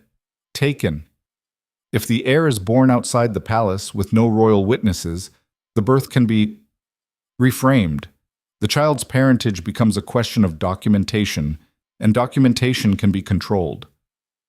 Kaelin looked at her. "He doesn't need to hurt us," she continued. "He just needs to move us. The carriage this morning wasn't for escape. It was a destination." The silence lasted 2 seconds. Then Kaelin stood. "Aldous," he said, "full guard deployment. The east gate sealed, the north road blocked at the second marker. I want Voss held for questioning, gently, officially, with documentation, within the hour." He turned to the 2 guards inside the room. "No one in or out of this wing except Dessa and Petra. No one." His eyes moved to Liora, and there was something in them, under the controlled precision, moving quickly and quietly in the way she had learned to watch for. That was not calculation. "I'm going to end this now." "Kaelin," she said it quietly. He stopped. "Be careful," she said. The controlled precision held for a moment. Then something in his expression did the thing she had stopped pretending she didn't notice. That brief, unguarded shift, quickly recontained. "I will be back," he said, "before it matters. I promise." He left. The door closed. Dessa said, very calmly, "All right, everyone focus. We have a job to do." What happened in the next 2 hours was something Liora would later be unable to fully reconstruct in sequence. Labor has that quality. It collapses time, bends the relationship between minutes and significance, makes some moments enormous and others invisible. She was aware of Dessa's steady voice and steady hands. She was aware of Petra holding her hand with the fierce grip of genuine love. She was aware of the muffled sounds from outside, distant shouts, the percussion of horses, the controlled urgency of a palace in lockdown, forming a backdrop she could not attend to because her body had long since stopped asking permission. She was aware, in the intervals, of the absence of Kaelin. She had not expected to notice it as much as she did. She had managed 8 months without anyone beside her. She had managed the council and Seren and her father and the whispers in 25 days in an enormous palace, learning to hold her ground against a court that had not fully decided to accept her. She had managed all of it, and she would manage this. She managed it, and she noticed his absence anyway. It was close to the end, Dessa's voice carrying the particular precision of a woman narrowing all her attention to the next 2 minutes, when the door opened. Not Kaelin. A guard, one of the 2 stationed inside the wing, who had stepped into the corridor to receive a report and was now leaning back through the doorway with a face that had gone slightly wrong. Not alarmed, trained guards did not go alarmed in their expressions, it was professionally disallowed, but tight. Something in the set of it. "What?" Liora said between breaths. The guard looked at Dessa. Dessa looked at the guard. "Whatever it is, say it plain. There's been a complication. In the East Corridor, the king he's handling it. He's not injured," the guard added quickly, catching Liora's expression. "But the lockdown there's been a breach in the secondary corridor. Staff entrance. 3 men. We've contained 2, but, Dessa said, the 3rd got through the staff entrance. We don't know where he is in the building." The room processed this for exactly 2 seconds. Then Liora said, with the absolute calm of a woman who has reached the end of her available patience with people who want to harm her child, "Lock this door, both of you inside. Dessa, tell me what I need to do right now." "What you need to do," Dessa said, without missing a beat, "is exactly what you've been doing. You're almost there. You hear me? Almost there." The guard locked the door. Outside, the sounds of the palace continued their muffled, urgent percussion. Inside, Dessa's hands were steady. Liora breathed. She had not thought, in all the imagining she had done of this moment over 8 months, in the Vale household, in the small room where she had been quietly erased from the family picture, in the carriage on the mountain road, in the Queen's chambers with the moonlit gardens and the growing weight of everything she was carrying. She had not thought it would happen like this. Not with the palace in lockdown and an unknown threat somewhere in the building and the man who had made himself the fixed point of her last month absent in the corridor beyond a locked door. She had imagined it many ways. Frightening, certainly. Painful, obviously. She had not been naive about the realities of what was coming, but she had also, in the quieter imagining, thought there might be peace at the end of it, some small, still quality of arrival. What she got instead was Dessa's calm voice and Petra's fierce grip and the locked door and the sounds outside and the enormous, ancient total work of her body demanding everything she had. She gave everything she had. It was, she discovered, enough. The child arrived in the last light of the afternoon, when the sun had dropped to the level of the windows and was coming in low and gold and very direct, the way late light does when it has decided to illuminate things clearly. He was small, which was expected, and loud, which was immediately reassuring, and he had a full head of dark hair that was still damp, and his face was scrunched with the furious objection of someone who had been very comfortable and has opinions about the change. Dessa placed him on Leora's chest and said, with the specific warmth of a woman who has done this many times and has never quite stopped finding it extraordinary, "There he is." Liora looked at him.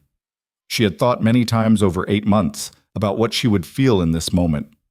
She had not predicted the specific quality of it, not the overwhelming rush she had feared, not the complicated grief she had worried about, but something cleaner and more absolute than either, a recognition, as simple and total as the word yes. "There you are," she thought. "I've been waiting." She held him. Petra was crying, which was unsurprising. Dessa was efficiently and professionally doing the necessary things, which was exactly right. Outside, the sounds of the palace had begun to settle into something less urgent, the particular quality of a crisis being resolved rather than escalating. She held her son and breathed and let the last of the light come through the window and do what light does. The door opened 11 minutes later. She heard the knock, 2 quick, specific beats, and then the guard's voice. "Your Majesty, clear." And then Kaelin's voice, low and controlled in the way that was starting to mean something happened and I'm managing the aftermath of it. "Open it." The door opened. He came in. He stopped when he saw her. She was sitting up in the bed with the child on her chest, and she imagined, not looking her best. 8 hours of labor and a palace lockdown, and whatever the afternoon had done to her hair. But she met his eyes across the room, and she saw the moment the controlled precision he wore like armor did something it had not done in all the weeks she had been watching in any of the difficult rooms they had shared. It held. And then, under the holding, something gave way. Just slightly. Just enough. He crossed the room, sat in the chair by the bed. The same chair he had been in all day, she thought. The chair that was starting to feel like his, and looked at the child on her chest with an expression that she could not name, that she was not sure she had words for, that she was not sure anyone had words for. "Is he started.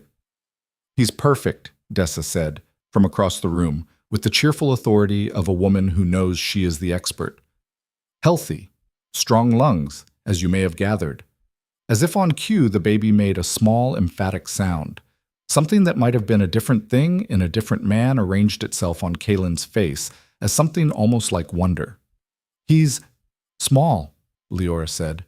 "He'll grow." Kaelin looked at her. She looked at him.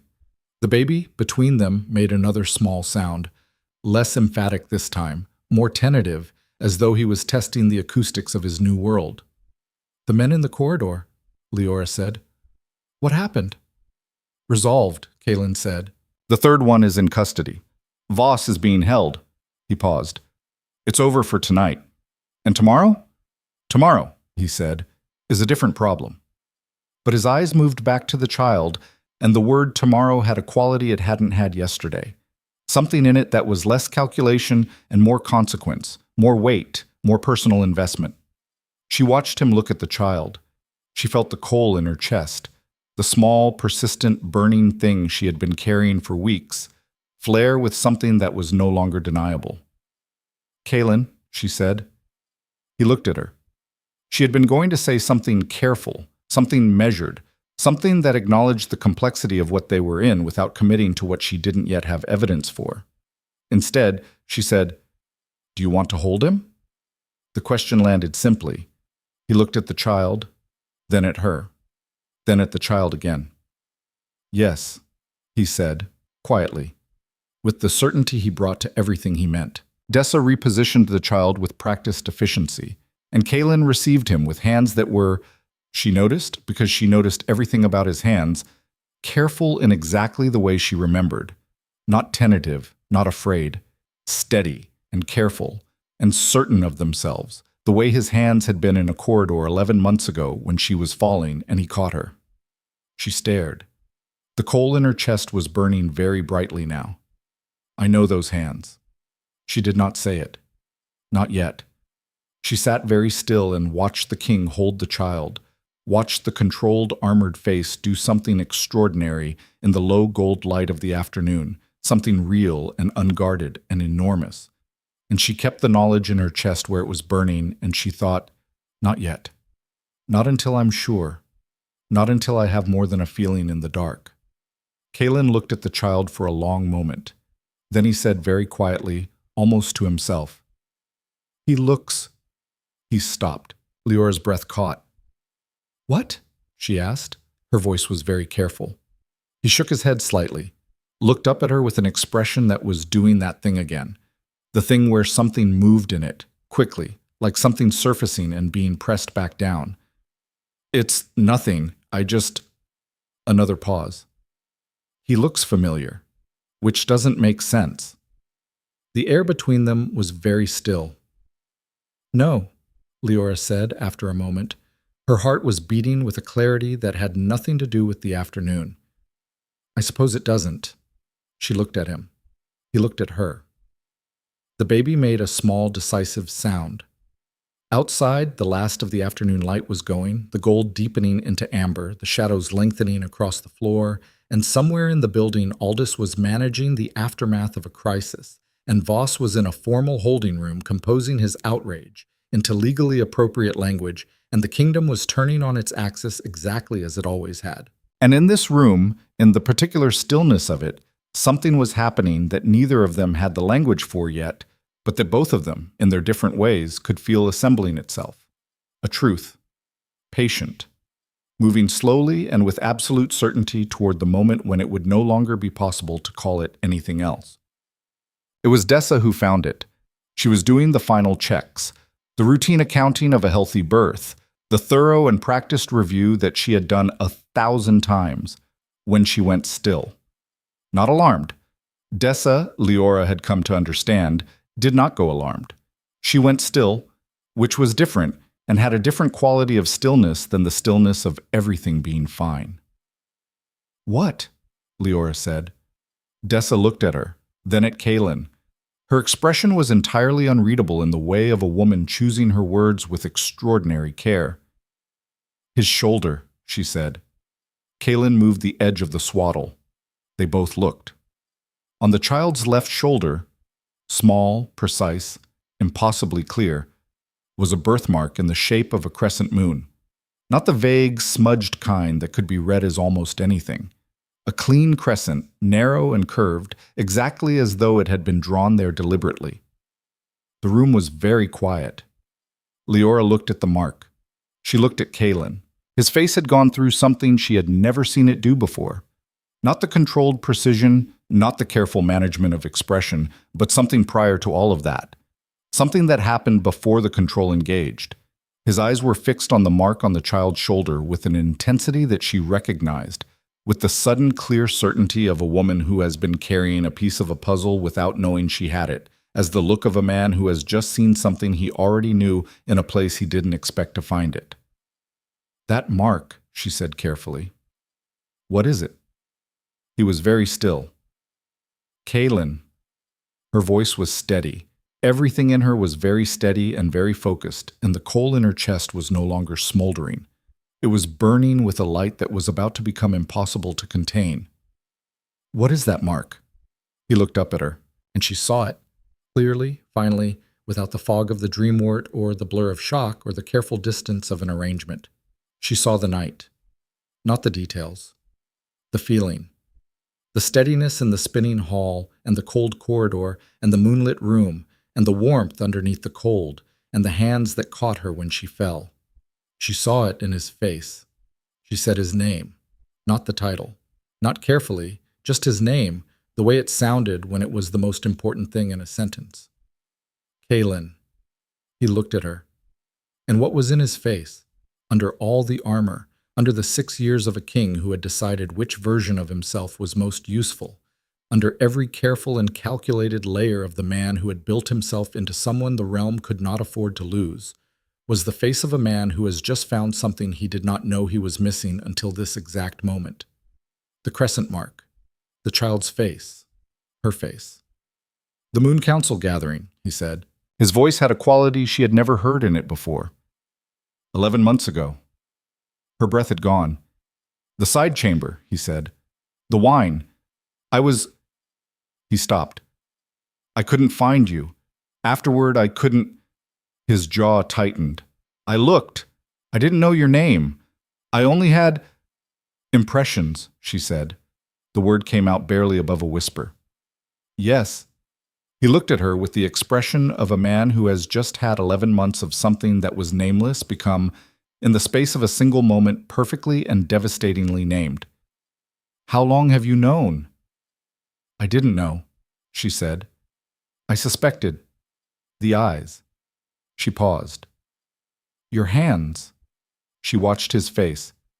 "I couldn't remember your face. I only remembered—" "The steadiness," he said. She stared at him. "That's what you said," he said quietly. "In the corridor. I asked if you could walk, and you said—" He stopped again. "I've been looking for the woman who said that. For 11 months. Without knowing it was a thing I was doing."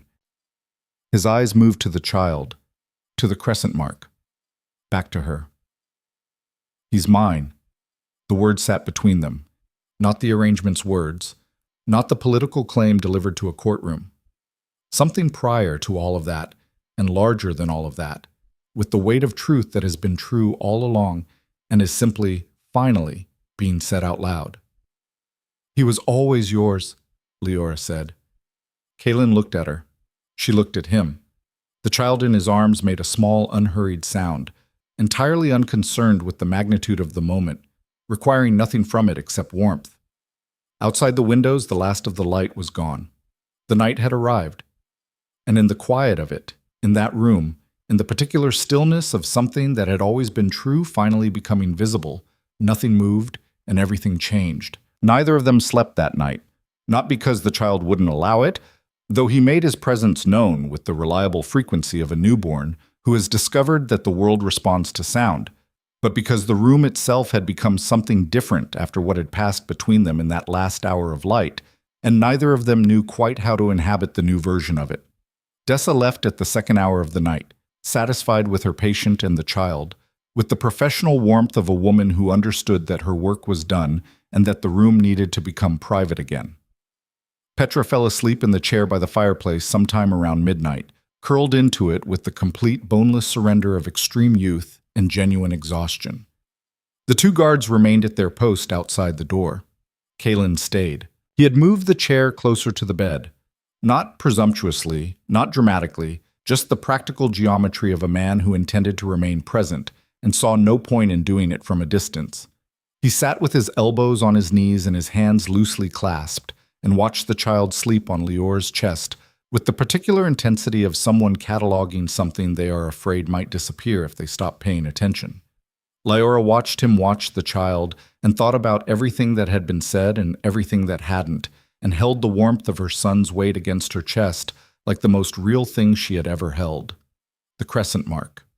She had looked at it again after the revelation of it, after the room had done what it did and the silence had settled, and it was still there, still clean and precise on the child's left shoulder, as though the body had decided to keep its own records, and had done so in a language older than any they were speaking. "Does it scare you?" she asked. Her voice was quiet enough not to wake Petra. Kaelin looked up from the child. What? Knowing. She met his eyes. That it's real. That it was always real, and neither of us knew. He was quiet for a moment, turning the question over with the methodical care he brought to things that mattered. No, he said finally. The not knowing scared me. He paused. This is just the truth. I can work with the truth. Even when the truth is complicated? Especially then. He looked at the child again. The complicated ones are at least honest. She thought about that, about the arrangement, the political architecture of it, the careful boundaries of something that had been built for one purpose, and had become, quietly and without announcement, something it was never designed to be. About Voss, currently in formal custody 2 floors below them, who had tried 4 different times in 30 days to remove her from this palace. About her father, who had not communicated since the day of the spring gathering, when his secondary daughter had become, in the space of 30 seconds, the king's declared future queen, and his minor political inconvenience had become a dynastic complication of historic proportions. About the coal in her chest that was not a coal anymore, that had been burning itself into something too large and too bright to be contained in a metaphor that small. Kaelin, she said. He looked at her. What was it for you, that night? She held his gaze steadily. What do you remember? He was very still for a moment. The kind of still that was not absence, but its opposite. Everything moving underneath the surface, quickly and quietly. Someone who steadied me, he said. In a situation where I didn't have the option of being unsteady. A pause. The dreamwort works differently on an alpha. It doesn't blur things. It removes the control over them. What you feel becomes very immediate, very certain. His jaw tightened slightly. I looked for you. For weeks afterward. I didn't know your name, I didn't see your face clearly. I only had the impression of you, Liora said softly. Yes. He looked at her. I had been looking, in my own way, for 11 months, and then you walked into that ballroom and I heard what they were saying about you, and something... He stopped. Started again. Something in me recognized that the woman standing in the center of that room, holding her head up while every person in it tried to make her feel ashamed, was someone I needed to know. I didn't understand why. I acted on it. She looked at him for a long moment. That was the most expensive instinct you've ever acted on, she said. Something moved in his expression. Not quite a smile, in the vicinity of one. Yes, he agreed. It has been. The baby stirred, made a small, emphatic sound. Liora shifted him gently, and he settled again with the immediacy of someone whose complaints are primarily navigational. His name, Kaelin said. She looked up. I've been thinking about it. What have you been thinking? Kaelin, she said. If you... She paused. It was my mother's father's name. I don't know if that... Kaelin, Kaelin said. He said it the way he said things he'd already decided, with the flat certainty that was not arrogance but the particular sound of a man whose internal process moves quickly and arrives clean. Yes. She looked at him. That's his name, Kaelin said. Kaelin made another small sound, as though he had an opinion about this, and it was favorable. By morning, Aldous had a report. He delivered it in the corridor outside the Queen's wing at the 6th hour, keeping his voice low and his face composed with the professional stoicism of a man who has served through 3 crises in 24 hours and has decided that equanimity is the only available response. Voss, he reported, had been formally held under the palace's internal security provisions, a measure that was technically within the monarch's authority, but that had not been used in living memory and would generate significant political noise. The 3 hired men were in custody. 2 had identified their employer readily, which suggested they had not been paid enough to absorb the consequence of silence. The 3rd was still maintaining a strategic ignorance that Aldous' tone conveyed he found professionally irritating. The documentation? Kaelin asked. Being assembled. The payments, the communications, the household staff replacements. There's a trail. Aldous paused. It's thorough. Whoever compiled it had access and time. Mira. Aldous blinked. Kaelin looked at him. Lady Leora's half-sister.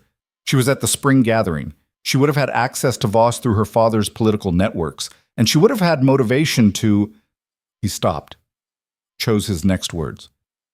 Check her correspondence with Voss's household. 3 months back at minimum. Aldous wrote something. You believe she was involved before the gathering as well. I believe she has been involved since before there was anything to be involved in, Kaelin said. Start there. Aldous left. Kaelin stood in the corridor for a moment, looking at nothing in particular, with the particular quality of stillness that Liora had learned meant he was running through something rapidly and completely. Then he went back inside. Liora was awake when he came in, sitting up with Kaelin in her arms, and the particular focused patience of a woman doing something entirely new and refusing to be deterred by its difficulty. Petra was awake too, cross-legged on her chair with a cup of tea, watching with the gentle attentiveness of a very young woman who has decided that being present is the best help she can offer. Mira, Liora said before he could speak. He looked at her. You went to Aldous, she said, and you're not surprised enough by what he told you, which means you already had a theory. She held his gaze. Mira. He sat down. Yes. She was quiet for a moment. Not hurt. She had moved past hurt where Mira was concerned some months ago, arriving at a colder and more durable understanding of her half-sister's nature. What she felt now was something closer to a very tired clarity. How deep? I don't know yet. Aldous is pulling correspondence.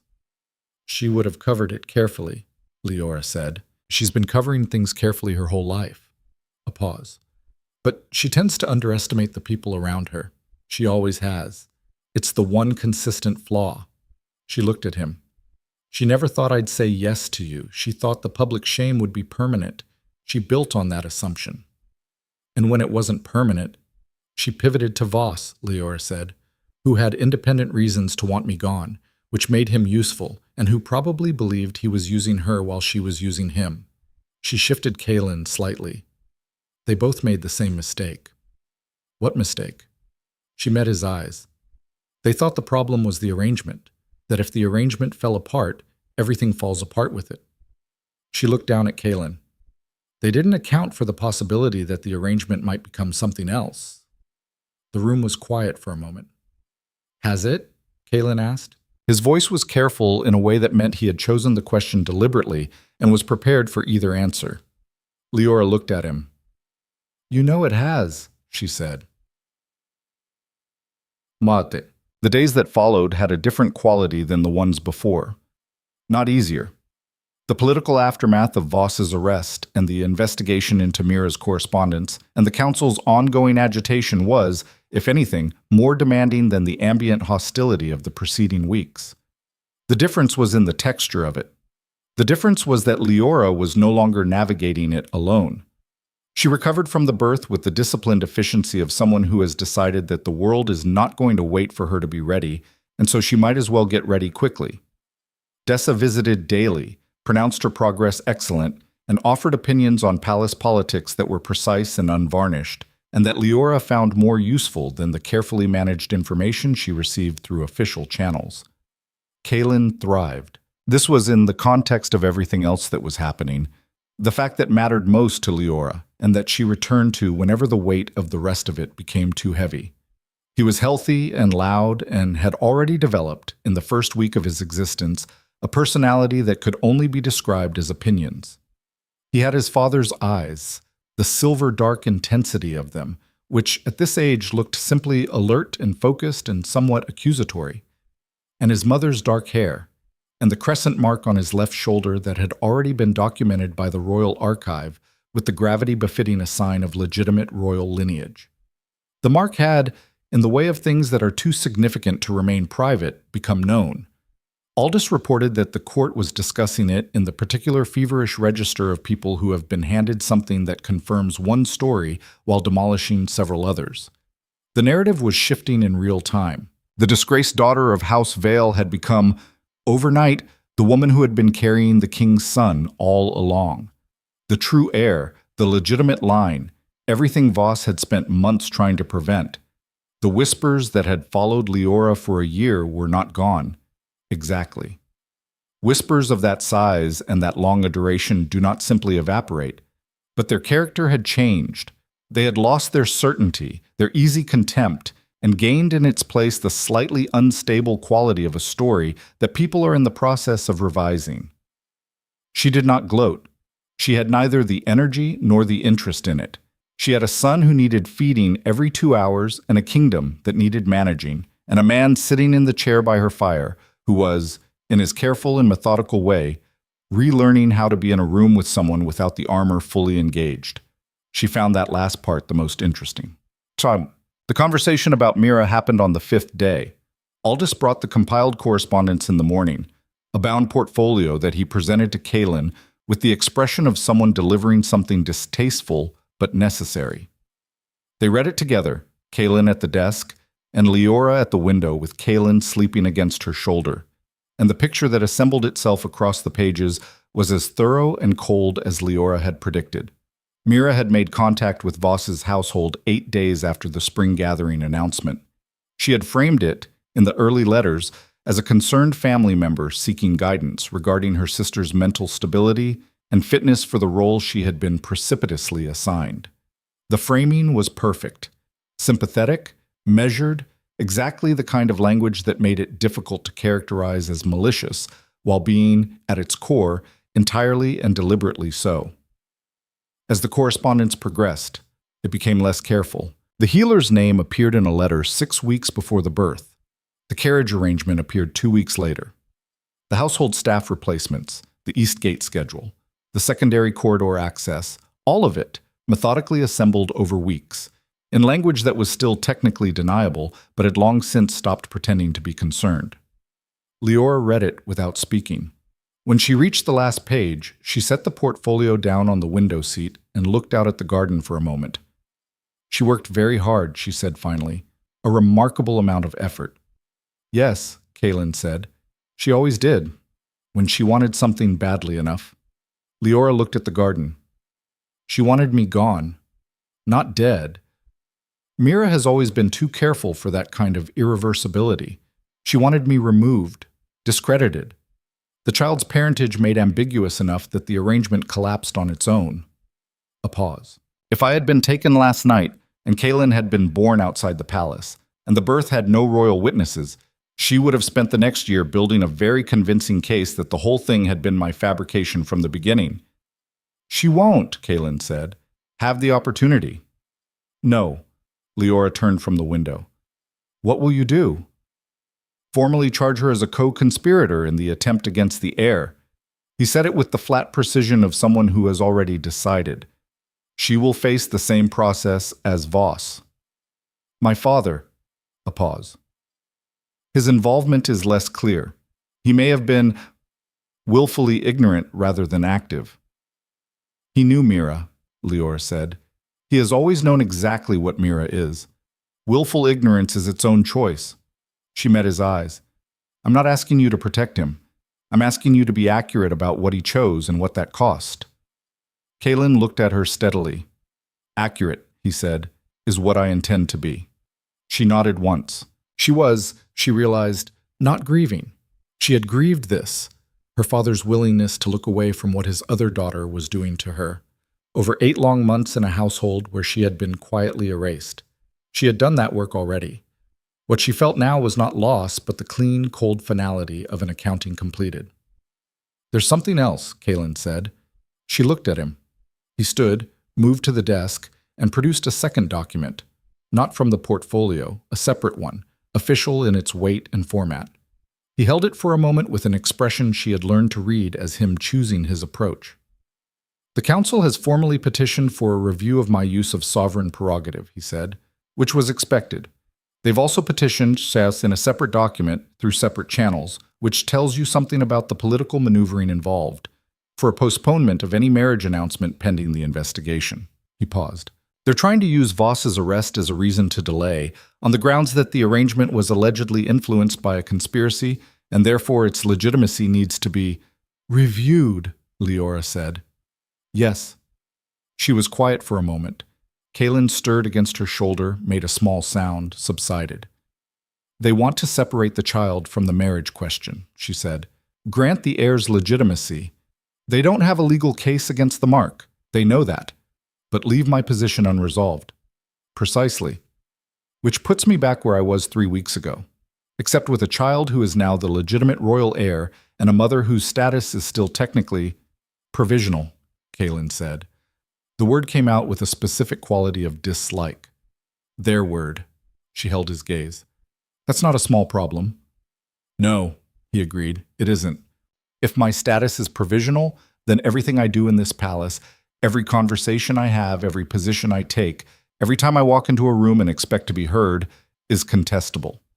Voss is in custody, but Voss has allies, and those allies now have a council petition that gives them a legitimate mechanism to— I know, Kaylin said. So, what do we do? He was quiet for a moment. Then he said, I want to tell you something. Before I answer that question, I want to tell you something that is not about the council or the petition or any of the political machinery of any of this. He set the document down, looked at her directly. I told you that night, in the corridor outside the conference room, that you weren't here to manage on your own. That was the arrangement talking. It was true in the arrangement's terms, but it was— He paused. It was smaller than what I meant. She didn't speak. What I mean, he said, is that the arrangement was a thing I proposed because it was logical, and because I had a problem and you had a problem, and the solution was mutual. That was true. All of it was true.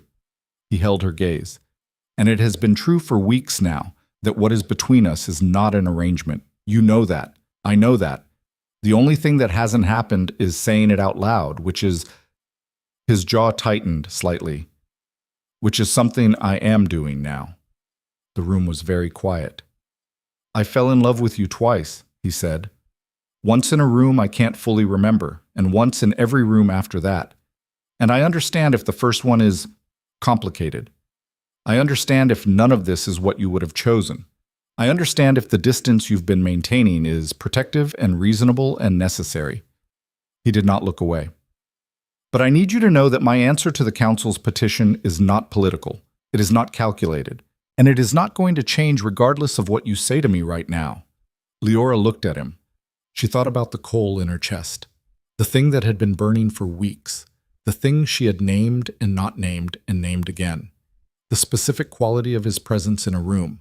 The way he had positioned himself in every hard corridor they had walked so that the hardest part of it hit him first. The chair by the fire. The name he said yes to without hesitation. The hands that caught her when she fell the first time, and the second time, and every time in between. Say the rest, she said. Her voice was quiet. What you're going to tell the council. He looked at her for one more moment. Then he said, I'm going to dissolve the petition on sovereign prerogative grounds, which is clean and legal and will hold. And then I am going to announce a marriage date. Not a provisional arrangement, not a future queen pending review. The words landed the way his words always landed, certain, complete, without room for misinterpretation. A marriage. Next month, if you'll have it. Next month, she said. The child should have both parents married before he's officially presented to the realm, he said. That's the practical argument. There is also, a pause. There is also the argument that I have been in the same room as you for a month, and I have no interest in being in any room where you are not. Kaylin chose this moment to make a sound of significant conviction. Something cracked open in Liora's chest.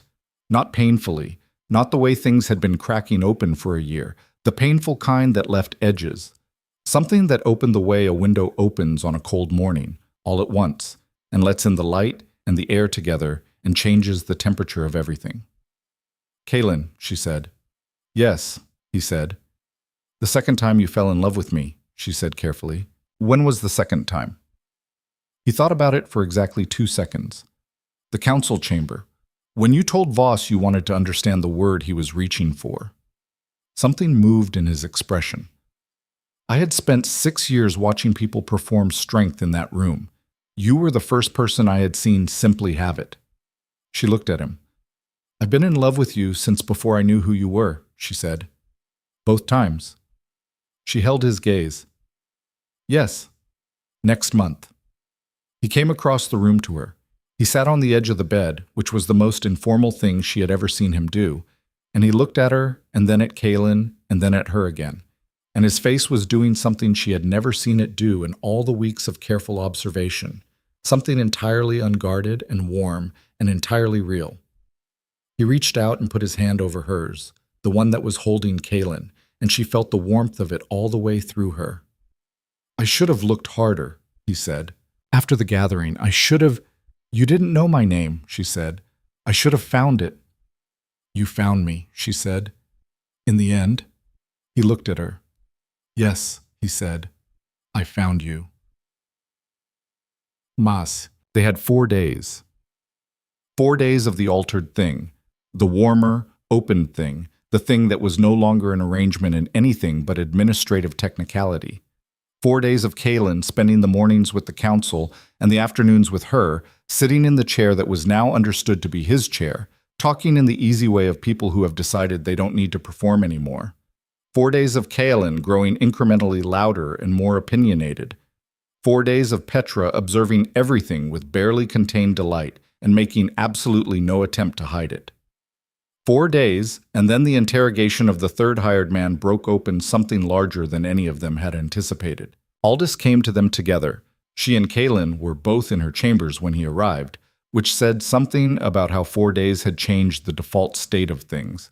And his face had the specific quality it carried when the information he was delivering was worse than expected. The third man talked, he said. Good, Kaylin said. Yes and no. Aldous paused. His instructions didn't come from Voss directly. Voss was the money. The instructions came through a separate channel.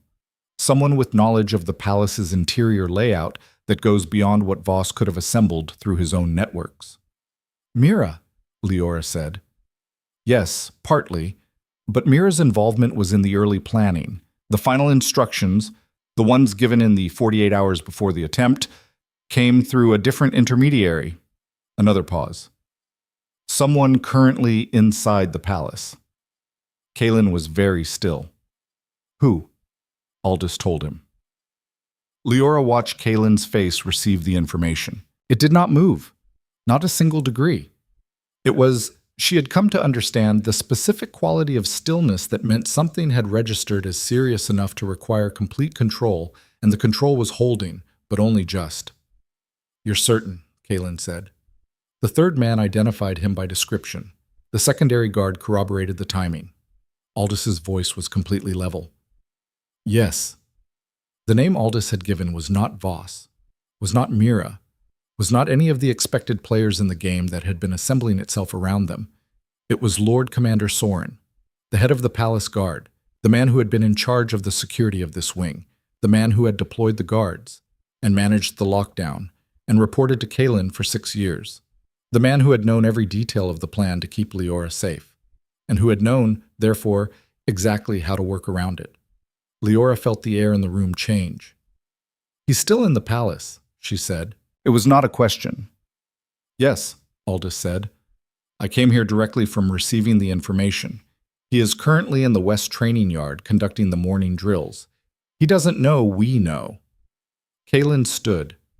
His face had moved into something she had not seen in it before. Not rage, nothing as uncontrolled as that, but something underneath the precision that was colder and more absolute, the specific quality of a man who has just identified a betrayal and has already decided exactly what he is going to do about it. Liora, he said, his voice was entirely steady. I need you to stay in this wing. Both guards doubled. No one in or out until I come back. Kaylin, he's been in this palace for 6 years, Kaylin said. He knows every corridor. He knows the guard rotations. He knows where you are, and he knows which approaches are covered. His eyes met hers. This is not the council. This is not a legal problem. This is a physical threat with full knowledge of our security architecture, and I need you in this room. She looked at him. She thought about arguing. She thought about the 8 months she had spent managing danger alone, about the particular self-sufficiency she had built from necessity, about the part of her that still, even now, braced against depending on anyone for anything. Then she thought about Kaylin asleep in the cradle beside her, and about the crescent mark, and about 4 days of something she was not willing to lose. "Come back," she said. It was 2 words, but it was everything. "Yes," he said. He left at a speed that was not running but was moving with every available urgency, Aldous at his heels, and the door closed and the guards outside it took their doubled positions, and Liora sat in the quiet of the room with her son sleeping beside her and the weight of what had just shifted pressing down on her chest like weather. She thought, Soren. She ran back through the last 4 weeks, through every moment that she had felt the palace's security shifting, every detail that had seemed slightly off, every decision about deployment and timing. Soren's hands had been on all of it. The healer who had appeared instead of the midwife, the East Garden gate that had been found open, the secondary corridor breach that had let one man through. All of it had been managed by a man who knew the plans because he was the one making them. She pressed her hand flat against the window glass, cold under her palm. Outside, the palace was absolutely ordinary. Morning light and movement and the distant sounds of drills. And somewhere in the West Training Yard, Lord Commander Soren was putting men through their paces with the comfortable authority of someone who does not yet know that the ground underneath him is gone. She waited. She was very good at waiting, but the waiting had a different quality now. Not the patient, enduring wait of a woman who has learned that time is the only tool she has, but the focused, alert waiting of someone who has people worth coming back to, who has something real on the other side of the next hour and is going to hold on to it with everything she has. The baby made a sound. She picked him up, held him against her chest, felt the warmth of him and the weight and the specific irreplaceable aliveness of a new person who exists in the world because she refused, against every pressure available, to let anyone take that from her. "I know," she murmured. "I know. We're all right." She said it to the child. She said it to herself. She said it like a decision. Kaylin walked into the West Training Yard at the 7th hour of the morning, with 12 palace guards at his back, and Lord Commander Soren looked up from the formation he was drilling and saw the king's face, and knew.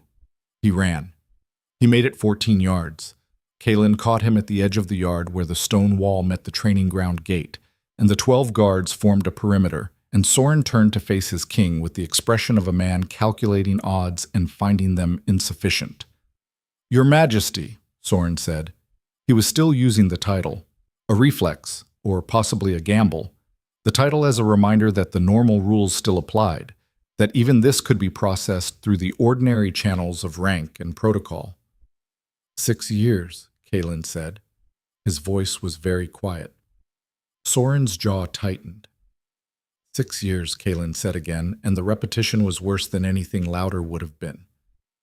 You were in this palace when my father died. You stood in that room. A pause. Who else?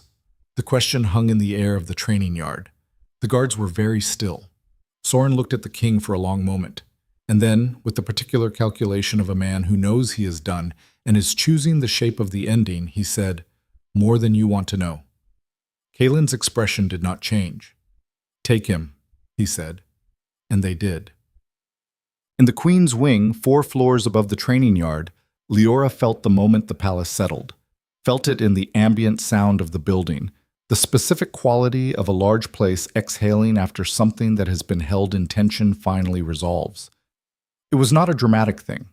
It was subtle, the way the most significant shifts often are. She looked at Kaylin. He looked back at her with his father's eyes. "All right," she said softly.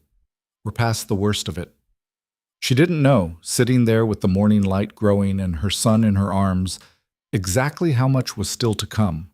The trial, the testimony, the long unraveling of a conspiracy that reached further than Voss and Mira and Soren combined, into corners of the palace's history she had not yet been invited to see. But she knew the ground under her feet. She knew it in a way she had not known anything for a very long time, since before her mother died, since before she had understood what kind of house she had been born into, since before a year of being made to feel like a problem rather than a person. She knew it the way you know things that are true in the bone. The door opened. Kalen came in. He was dusty from the training yard, and there was a cut on his jaw that was not significant, but that she would have words about later, and he crossed the room to where she was sitting and stopped in front of her, and he looked at her and then at Kalen and then at her again. "Soren," she said, "in custody." He sat down. Not in the chair this time, on the edge of the window seat, close, the way he had been sitting for 4 days, the nearness that had become its own language. "He'll talk. There's more. There is—" He paused. "There is a great deal more, and it goes further back than any of this, and it is going to require time," she said. "Yes. Then we'll take the time." She met his gaze. "Are you all right?" He looked at her. 6 years, he said. It was not a full sentence. He did not explain it further. She reached out and put her hand over his. He turned his hand over and held hers. They sat in the morning light with Kalen between them, in the room that had been a crisis and was now a stillness. And outside the window the palace continued its ordinary morning, and the conspiracy was contained but not finished, and there was more. There was so much more to come. But in this moment there was just the warmth and the light, and the weight of the child, and the hand holding hers with the steadiness she had known since a night she couldn't see but had never once stopped feeling. "Next month?" she said. He looked at her. "You said next month," she said. "I want to keep that." Something in his face opened. "Yes," he said. "We'll keep it." Outside, the day continued its progress towards something larger. And in the quiet of the room, the king and the woman who was going to be his queen sat together with their son between them. And the ground held, and the light held, and everything that had been true all along went on being true in the clear, unambiguous way of things that have finally been named. The week after Soren's arrest was the longest of Kalen's reign. Not because of the arrests themselves. There were more of them, as Soren's testimony unraveled with the methodical inevitability of a thread pulled from a badly made garment, revealing connections that reached back not months but years. Not because of the council, which had gone into a collective, agitated holding pattern, while it processed the reality that its own chairman had been funding a conspiracy against the heir apparent. Not even because of the sheer administrative weight of dismantling something that had been quietly assembled inside the palace's own walls for the better part of a decade. It was long because of what Soren said in his second interview. Kalen received the transcript from Aldous on a Tuesday morning, sitting at his desk in the war room with the particular quality of morning light that comes in low and cold before the sun clears the eastern towers. He read it twice. Then he set it down and sat for a moment with his hands flat on the desk and his face doing nothing visible at all. Then he went to find Liora. She was in the garden. She had resumed her walks 3 days after the birth, because Dessa had declared her recovery extraordinary, and because she had decided that staying inside while the world reorganized itself around her felt too much like the kind of waiting she had already done enough of. She was moving slowly along the path that ran beside the low stone wall, Kalen in the crook of her arm, with Petra trailing at a respectful distance and 2 guards further back. And the morning was cold and clear, and she had the particular expression she wore when she was thinking very hard about something and had temporarily forgotten to arrange her face for an audience. She looked up when she heard him. She saw his face. "Tell me," she said. He fell into step beside her. For a moment he said nothing, looking at the garden path, and she let him have the moment because she had learned that his silences were working silences and interrupting them cost more than it was worth. "Soren has been in communication with a faction within the council," he said finally. "Not Voss alone, Bas. Voss was the public face. The faction has been operating for approximately 8 years, since before my father died." He paused. Their stated objective, as Soren has described it, was to prevent the consolidation of Alpha authority in the throne and restore meaningful power to the council tier, which is a political position, a contestable one, even. "But," Liora said. "But their method," Kalen said, "was not political debate." His voice had the flat, even quality of someone delivering information they are managing carefully. "My father's illness, the one that lasted 2 years before his death and that every physician attributed to a progressive internal failure." He stopped. Soren was managing the physician rotation during that period. The garden was very quiet. Liora looked at him. She did not say anything immediately because there was nothing that was both adequate and appropriate, and she had never been someone who spoke in the absence of something real to say. She watched his face, the controlled precision of it, the stillness that was working harder than usual. And she thought about 6 years of a king who had inherited a throne at 24 and built himself into something the realm couldn't afford to lose. And she thought about what that building process looks like when the foundation of it includes a grief that has never been fully examined because the man doing the building didn't have the luxury of stopping. She shifted Kaelin against her shoulder. "Kaelin," she said. He looked at her. "I'm sorry," she said, simply, without qualification or elaboration. Something moved in his face, quickly and then controlled, and then visible again in the way it had been since the night Kaelin was born. The way it had been since he had stopped maintaining the full armor in rooms that only contained her. "The documentation is being compiled," he said. "It won't be fast. It needs to be complete before I move on it publicly, because a charge of that magnitude requires evidence that is unassailable." He held her gaze. "It will take time." "However long it takes," Liora said.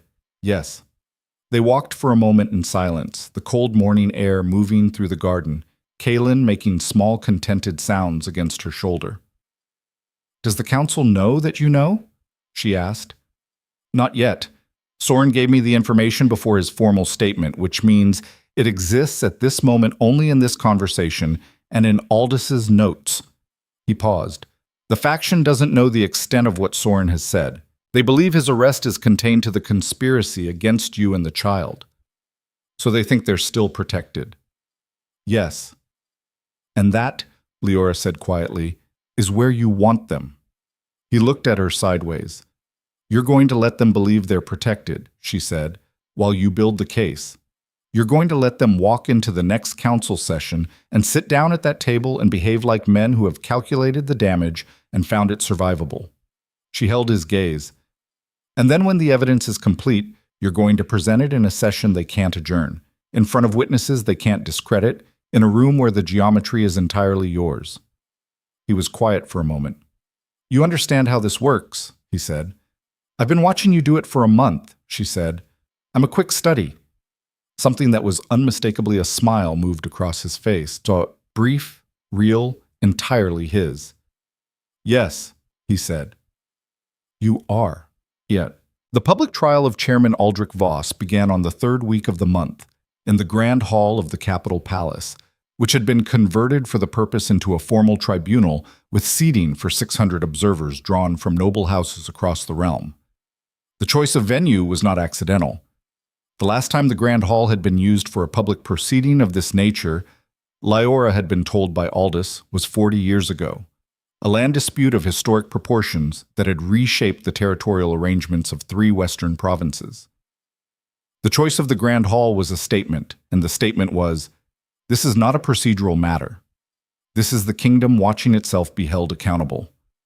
Liora was present.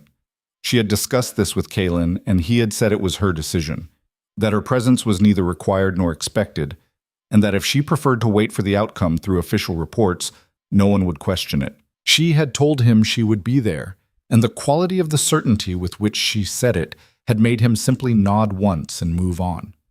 She sat to his right. She wore deep green silk, the same color she had worn to the spring gathering 6 weeks ago, which was either a coincidence or a statement depending on how closely one was paying attention. She had chosen it deliberately. She sat with her spine straight and her hands quiet in her lap, and she watched the room fill with the same assembled nobility that had watched her walk into the spring gathering pregnant and whispered about it in the cruel, comfortable register of people who believe the object of their contempt cannot hear them. They were looking at her now.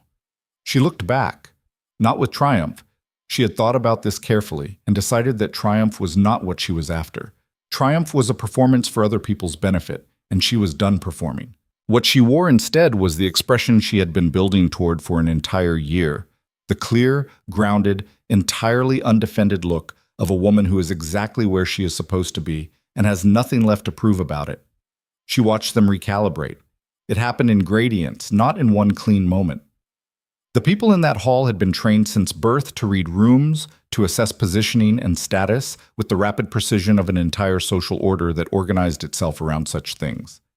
They had read her as disgraced, then as an anomaly, a political maneuver, a temporary inconvenience, then as the mother of a legitimate heir, and now they were reading her as something they didn't quite have an existing category for, which was, she suspected, exactly as it should be. Lady Saren sat 4 rows back. Their eyes met once. Saren looked away first. The proceedings against Voss were thorough and not brief. The royal prosecutor, a woman of considerable legal precision named Advocate Thera, who had been practicing in the capital's courts for 30 years and who Kaelin had selected with a care that Liora had observed and approved of, presented the evidence with the methodical clarity of someone who has decided that the facts are sufficient and requires no theatrical embellishment. The payments, the correspondence, the healer's arrangements, the household staff replacements, the hired men and their own testimonies, the carriage at the North Road. All of it laid out in sequence, each piece connected to the next with the implacable logic of a case that had been assembled over weeks by people who were very good at their jobs. Voss sat through it with the expression of a man who had spent his career being the one who arranged other people's consequences and was encountering a significant adjustment in perspective. His counsel offered defenses. Each one was addressed precisely and set aside. When the council's petition regarding the succession claim was raised, the 12 pages of legal argument that had been used to call Kaelin away from the palace during the crucial hours of the attempted kidnapping, Advocate Thera presented documentation showing that the petition had been filed at a time specifically chosen to coincide with the window of vulnerability, that Voss had known the midwife's scheduled arrival time, that the petition was not a legal argument but a component of a coordinated plan. The hall was very quiet during that portion. Liora watched the faces of the council members who were not under investigation, the ones who had simply been doing their jobs, who had signed the emergency petition because Voss had presented it as legitimate, who were now sitting in a formal tribunal watching the architecture of a manipulation they had been moved through like pieces on a board become fully visible for the first time. The expressions ranged from outrage to the particular pale, contained shock of people realizing how close they had come to being complicit in something they would not have chosen. She did not feel satisfaction at this. She felt instead a kind of complicated sorrow for the institution, for the realm, for the long, slow cost of a system that had allowed a man like Voss to accumulate enough power to attempt what he had attempted. That cost had been paid by more people than her. She thought of Kaelin's father. She thought about what the full case, when it was complete, would reveal. She pressed her hands flat in her lap and breathed and watched the proceedings run their necessary course. Voss was found culpable on all primary charges at the end of the 3rd day. The verdict was delivered by the presiding judicial panel, 3 judges appointed by the Crown and ratified by the Council, a structure that made the verdict structurally uncontestable, in language that was formal and final and carried the specific weight of institutional permanence. The punishment was exile from the capital and formal removal from the council, his properties to be held in escrow pending the full investigation of his financial activities, his political allies notified that association with his networks would be scrutinized accordingly. Not death. Kaelin had explained this to Liora the night before, sitting in her chambers in the chair that was his, with Kaelin asleep in the cradle beside them. "He's more useful alive and exiled," he said. "Dead, he's a martyr for the faction and a motivation for the ones we haven't identified yet. Exiled and disgraced, he's evidence. Every person who built their political position around him has to recalculate from zero." "You're thinking about the faction," she said. "The deeper investigation. I need the faction to see what happens to the visible end of the conspiracy without seeing what I know about the root of it." He held her gaze. "They'll believe the exile means I don't have the full picture. I want them to believe that." "While you build the case?" "Yes." She had nodded. She understood the strategy. She also understood, watching him explain it, that the strategy was costing him something personal that he wasn't naming. That every day he managed the chess game of the public-facing investigation was a day he spent not being able to address the thing at the center of it that was not strategic at all. She didn't push on it. She trusted him to arrive there when he was ready. Mira's proceedings were handled separately, through the family accountability process that existed for noble conspirators rather than public tribunal. a distinction that was legal rather than protective, and that meant she faced the same ultimate consequence in a room with fewer witnesses. Liora was not present for Mira's hearing. She had been asked, through official channels, whether she wished to provide testimony. She had submitted a written statement instead, precise, factual, without embellishment or emotion, documenting the wine at the Moon Council gathering and the progression of events as she had understood them at each stage. She had signed it with her full name and her new title, and she had not lingered over it.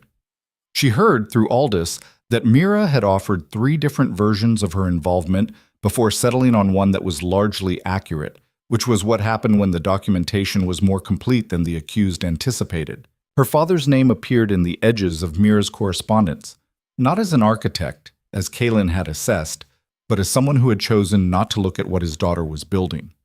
The accountability for that was left to the formal record, which would stand as long as archives were kept, which was a form of consequence that Liora found more appropriate than any she might have designed. She did not see Lord Aldrich Vale before his quiet, formal departure from the capital. She did not seek him out. She had said what she needed to say to him over the course of a lifetime of saying things that weren't heard, and she had nothing left to add. The faction took 4 months to fully dismantle. Kaylin had told her it would take time, and he had been accurate. The work of it was slow and thorough and conducted with the particular focused patience of a man who had learned at 24 that rushing an incomplete case was more dangerous than waiting for a complete one. He brought her into it, not as a formality, not as a political gesture, but because she asked direct questions and he answered them, and because somewhere in the 4 weeks of a shared room and a shared child and a shared fire, the habit of consulting each other had become structural. She was useful in ways that surprised even her.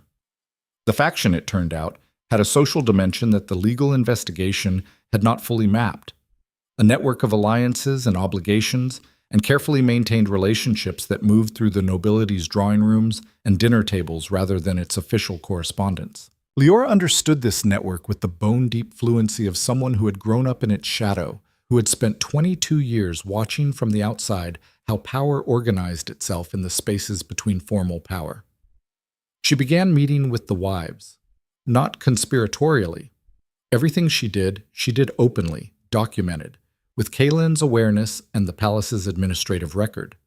But she met with them in the way that women of consequence have always met, over formal tea and informal conversation, with the understanding that what was exchanged in those meetings was information that would not appear in any official report because it never needed to. The council's political network began to understand, not a temporary inconvenience. She was not a political arrangement. She was not a woman who would be managed. She was the woman sitting beside the king in every formal session, who understood the room as well as he did, who had proven in the most direct possible terms that she could not be moved, bought, frightened, or dismissed. She was, the realm was beginning to understand, the queen. The marriage took place on a clear evening in the 2nd month after Kaylin's birth, in the palace's formal ceremony hall with the full council present and representatives from every major noble house in the realm in attendance. The choice of an evening ceremony was Liora's. "Moonlight," she had said simply when Kaylin had asked. He had looked at her and understood and had asked nothing further. She wore silver, not the pale, uncertain silver of the spring gathering, but deep, certain silver, the color of the full moon at its highest point, with her mother's combs in her hair and Kaylin's crescent birthmark somewhere in the building, being monitored by Dessa and Petra, and a guard rotation that Kaylin had personally reviewed 4 times.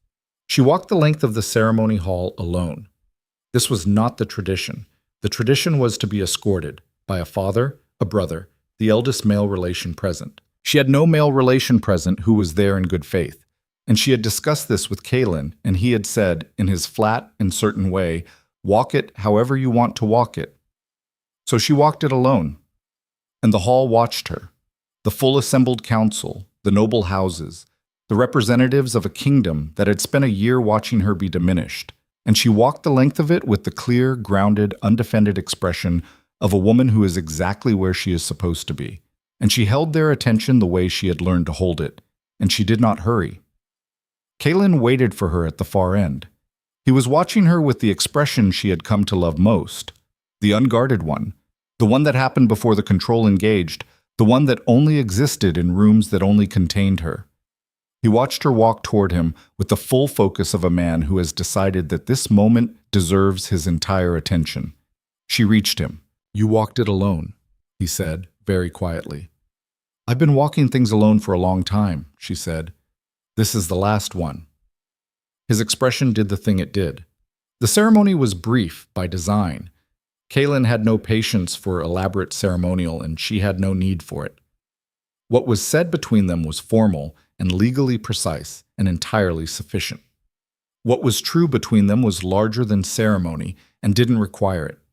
When it was done, when the formal pronouncement had been made and the council had witnessed and the legal record was written, Kaylin looked at her in the moonlit hall and said, very quietly and entirely off the official record, "I have been looking for you since the night I found you. I intend to stop looking now." "Yes," she said, "I think that's reasonable." He took her hand. They turned together to face the hall. The formal presentation of Queen Liora Draven and the Crown Prince Kaylin to the assembled nobility took place the following morning in the outer courtyard of the capital palace, where a raised platform had been constructed and where several hundred people from the capital's population had gathered beyond the palace gates, drawn by the announcement that had gone out through the city the previous evening. This was Liora's addition to the proceedings. "The council presentation is for the noble houses," she had told Kaylin. "I want the city to be there." He had looked at her. The city. "The realm is not the noble houses," she said. "If I am going to be queen of it, I want the people who live in it to see me."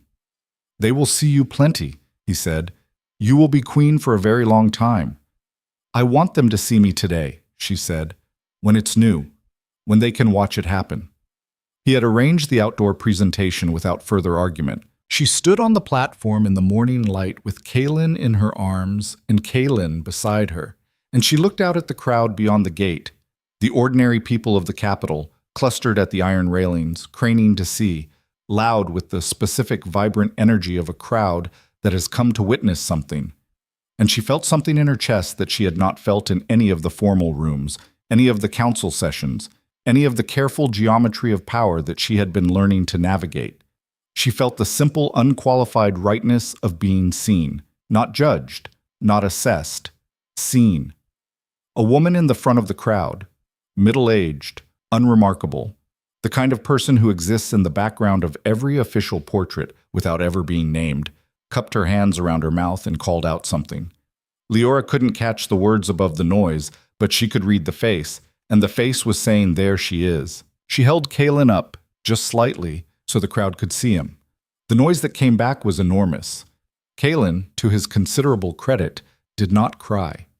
He looked at the crowd with his father's silver dark eyes and appeared to find it satisfactory. Kaylin's hand was at the small of her back. Not possessive, not performative, just present. The steadiness she had known since a night she couldn't see and had never stopped feeling. She looked out at the city. She thought, "This is what I survived for. Not for the platform, not for the title, not for any of the formal machinery of queenship that was going to be her daily reality for the rest of her life. Not even for the vindication, though the vindication was real and she was not going to pretend it didn't matter, because it did, and it had cost too much to cost nothing. She had survived for this specific quality of mourning, cold and clear and enormous, the kind of mourning that doesn't ask anything of you except to be in it. And for the weight of her son in her arms, and the presence of the man beside her, and the particular feeling of standing in a place that is yours, not because you were given it, but because you built your way to it, through everything the world used to try to stop you. 3 weeks after the coronation ceremony, the full case against the faction was completed. Aldous delivered it to Kaylin in the war room, and Kaylin read it with Liora sitting across the table, as he had read every significant document of the preceding months. Not because protocol required her presence, but because he had stopped making decisions of weight, without her perspective, and she had stopped pretending that this was unusual. The case was, as Kaylin had promised, unassailable. 8 council members implicated in varying degrees. 2 former ministers. The physician who had managed the rotation during the late king's illness, now retired to a provincial estate where he had believed himself beyond reach. Financial records going back 9 years, testimony from Soren's full deposition, which had been considerably more thorough than the initial interviews, and at the center of it, clear and documented and unarguable, the evidence regarding the death of King Aldrich Draven the Elder. Kalen read that section last. He read it with the same controlled face he wore in every hard room, but she was watching, and she saw what moved underneath it, the 6 years of it, the weight of a grief that had been managed and set aside and never fully allowed to be what it was, the specific exhausted quality of a man arriving at a truth he had suspected for a long time and had been not quite ready to hold until now. She said nothing. She let him read. When he reached the last page, he set it down. He sat for a moment. Then he said very quietly, "He should have had more time." "Yes," she said. "He was—" Kalen stopped, looked at the far wall. "He was a good king, better than I give myself credit for trying to be." A pause. "He would have liked you." She felt the warmth of that land in her chest. "I think I would have liked him," she said. He looked at her. "Are you ready?" she asked. He breathed. "Yes," he said. The emergency council session was called for the following morning. All 11 remaining council members attended, including the 8 who were under investigation, who did not yet know what the session contained, who had spent 3 weeks believing that the Voss proceedings had concluded the crisis and that the new queen's growing presence in palace affairs was an annoyance to be managed rather than a force to be reckoned with. They sat down. Kalen entered last with Liora beside him, an arrangement that was, by now, understood to be simply how it was, but that still produced a visible recalibration in the faces of the people around the table every time they were reminded of it. Advocate Thera presented the case. She did so with the same methodical precision she had brought to the Voss proceedings, which was why Kalen had retained her. Precision was the point.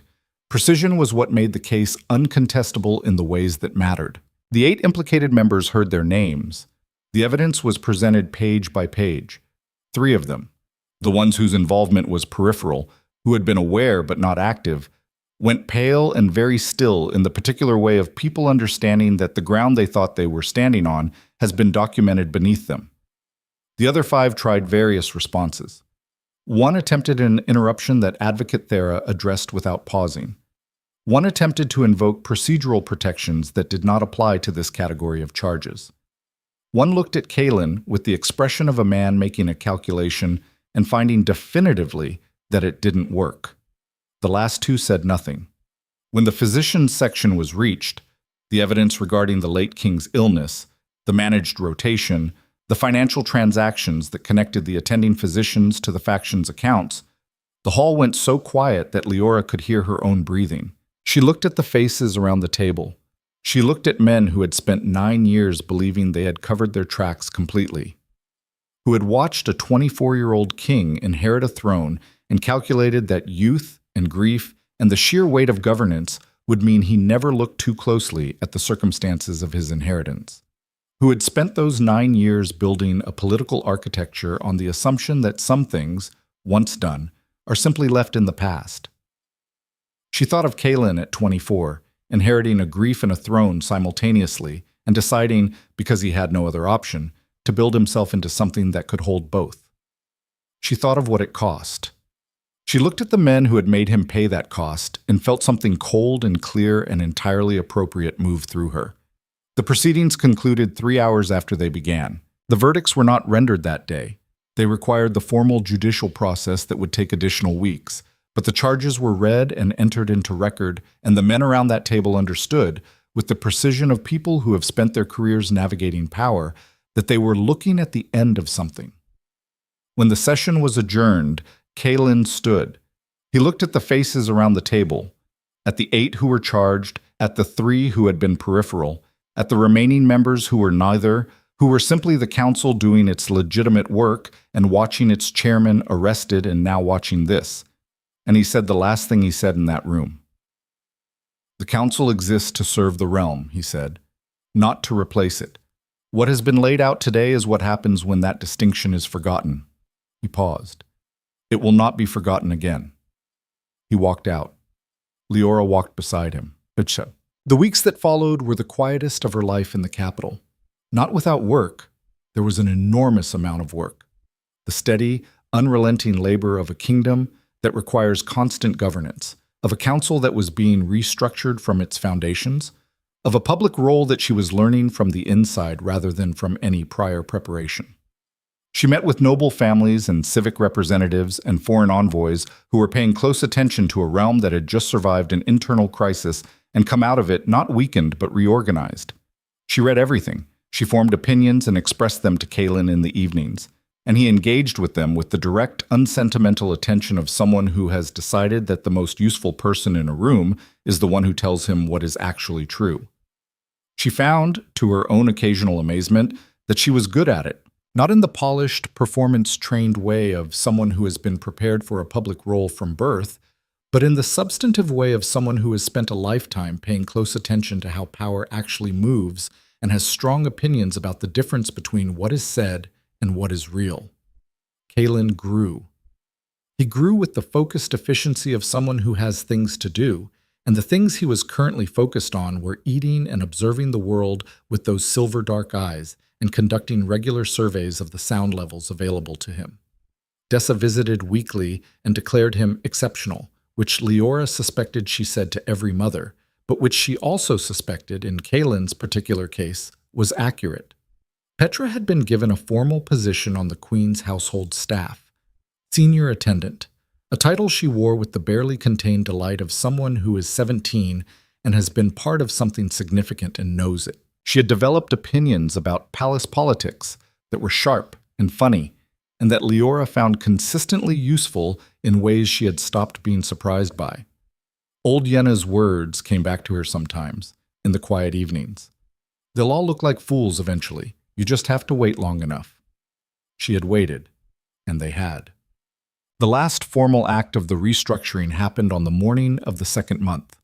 The full council, newly constituted, 3 of the 8 charged members replaced by royal appointment pending the formal elections that would follow the judicial process, met in the conference chamber to ratify the Queen's roll charter. This was a document that Liora had spent 3 weeks drafting, in consultation with Kalin and advocate Thera, and 2 constitutional historians who had been delighted, professionally, to be involved in something of this scope. The charter was not dramatic in its language. It was precise, legal, and thorough. It established the Queen Consort's formal advisory role in council proceedings, her independent authority over designated civic domains, the welfare of the realm's common citizens, the education system, the management of the capital's civic institutions, and her standing as a full co-signatory on matters of royal succession. It was, in practical terms, an acknowledgement that the woman who had navigated everything of the preceding months without breaking was not a figure to be managed. She was a figure to be recognized. The council ratified it. Not unanimously, there were 2 abstentions, both from members who had learned, apparently, nothing from the preceding months, and who would be the source of future friction that she was entirely prepared to manage. But the majority voted to ratify, and the majority included people who had sat across from her in hard rooms and arrived, over weeks of observation, at the grudging and then genuine conclusion that she was exactly what she appeared to be. Chairman Garrett, the newly appointed acting chair, a careful, moderate man of 60 who had survived the entire crisis by the simple expedient of having actually been doing his job honestly, looked at her across the table after the vote and said with the formal brevity of a man who has chosen his words very carefully, "Her Majesty's Council has been indispensable to the proceedings of this council. The institution is stronger for it." It was not an apology. It was not the apology for the spring gathering and the whispers and the years of being made to feel like the problem rather than the person. It was not the apology for the wine at the Moon Council gathering, or the 8 months alone, or the carriage at the North Road, or any of the machinery of dismissal and contempt that had been directed at her. It was not any of that, but it was something real, said plainly, in the language of institutional acknowledgement, which was the only language this room spoke, and she received it as what it was. "Thank you, Chairman," she said. She meant it. On an evening late in the second month, when the capital had settled into its spring rhythms and the last of the restructuring's paperwork had been filed and the world was continuing in the way it does, indifferently, productively, with complete disregard for what any individual has recently survived, Kaylin found her in the garden. She was sitting on the low stone wall where she always ended her evening walks, watching the moon rise above the palace's eastern tower. Kaylin was asleep in the building behind her, monitored by Petra and a guard rotation she no longer double-checked because she trusted the people she had assembled around her son the way she had once, in another life, only trusted herself. Kaylin sat beside her on the wall. They sat for a while without speaking, which was, she had come to understand, one of the specific gifts of the life they had built. The ability to be in a room, or a garden, or a cold spring evening, without filling it unnecessarily. "What are you thinking about?" he asked eventually. "The moon," she said. "Specifically?" She looked at it. The full moon, high and cold and very bright. The same moon that had been above the Moon Council gathering 11 months ago when a night she hadn't chosen had begun a sequence of events that had cost her everything she had and given her everything that mattered. "I was thinking," she said, "that I spent a long time being afraid of nights like this one. Afterward, the full moon meant I associated it with the worst thing that had happened to me." She paused. "And now I don't." "What does it mean now?" She looked at the moon for a moment. "Kaylin," she said, "it means Kaylin." Kaylin was quiet beside her. "And you," she said. "It means you." He reached over and took her hand. She let him, and she leaned her shoulder against his, and they sat on the cold stone wall under the full moon that had stopped being the thing she feared and become the thing she returned to, and the palace was quiet around them. And somewhere inside it, their son was sleeping with the crescent mark on his shoulder and the whole enormous future ahead of him. And the spring night was cold and clear and entirely present. "Do you know what I've been thinking about?" Kaylin said. "Tell me." "I have been thinking," he said, "that I spent 6 years building something in this palace that was designed to be held by one person. That every system I put in place, every decision I made, was architected for a single point of maintenance." He paused. "And I've been thinking that it was always going to break under that design eventually. That a thing built to be held by one person is a thing that is one person away from failing." She looked at him. "And now," he said, "it isn't." She looked at him for a long moment, at the controlled face that was not performing control, at the silver dark eyes that were her son's eyes, at the man who had caught her when she fell the first time and the second time and every time in between. "No," she said. "It isn't." He raised her hand and pressed his mouth to it, briefly, in the specific way of someone making a gesture that is not performative at all, and she felt it through her the way she had felt his hand since the first time. Steady and certain and there. "Liora," he said. "Yes," she said. "I'm glad it was you." She looked at the moon. She thought about a year, about the spinning hall, and the moonlit room, and the morning alone, and the long, grinding months of being the kingdom's shame, and the woman in the garden of a house that had quietly erased her, and the cold mountain road and the spring gathering, and the chair by the fire, and the crescent mark, and the 4 days, and the trial, and the charter, and all of it, all the enormous, costly, irreversible sequence of it. "So am I," she said. She meant it with everything she had. The moon was very bright. The night was very clear. Below the palace walls, the capital was alive with its ordinary, indifferent, extraordinary life. People moving through their evenings, cooking their meals, arguing with their families, falling in love, making mistakes, surviving them. The whole human machinery of a kingdom that had nearly been hollowed out by the ambition of men who had confused power with ownership, and that had been held together, in the end, by the people who understood the difference. Liora Vale, who had been the kingdom's shame, the disgraced daughter, the problem to be managed, sat on a stone wall under a full moon with her husband's hand in hers, and was the queen of it. Not because she had been given it, not because she had been born to it, or polished for it, or positioned toward it by any plan she had made, because she had refused, against every pressure available, to be made small enough to stop mattering, because she had held her ground in every hard room until the ground held back, because she had said yes when it was the most dangerous word she had available, and no when it cost more to say than she thought she could afford. And I know those hands when it was only a feeling in the dark, that she had nothing to prove it with except the bone-deep certainty of a woman who has learned to trust what she knows. The moon rose above the tower. The night went on. And Liora Draven, queen of the Alpha Kingdom, held her husband's hand and looked at the light and felt, for the first time in longer than she could clearly remember, that the world was exactly the right size for the life she was standing in.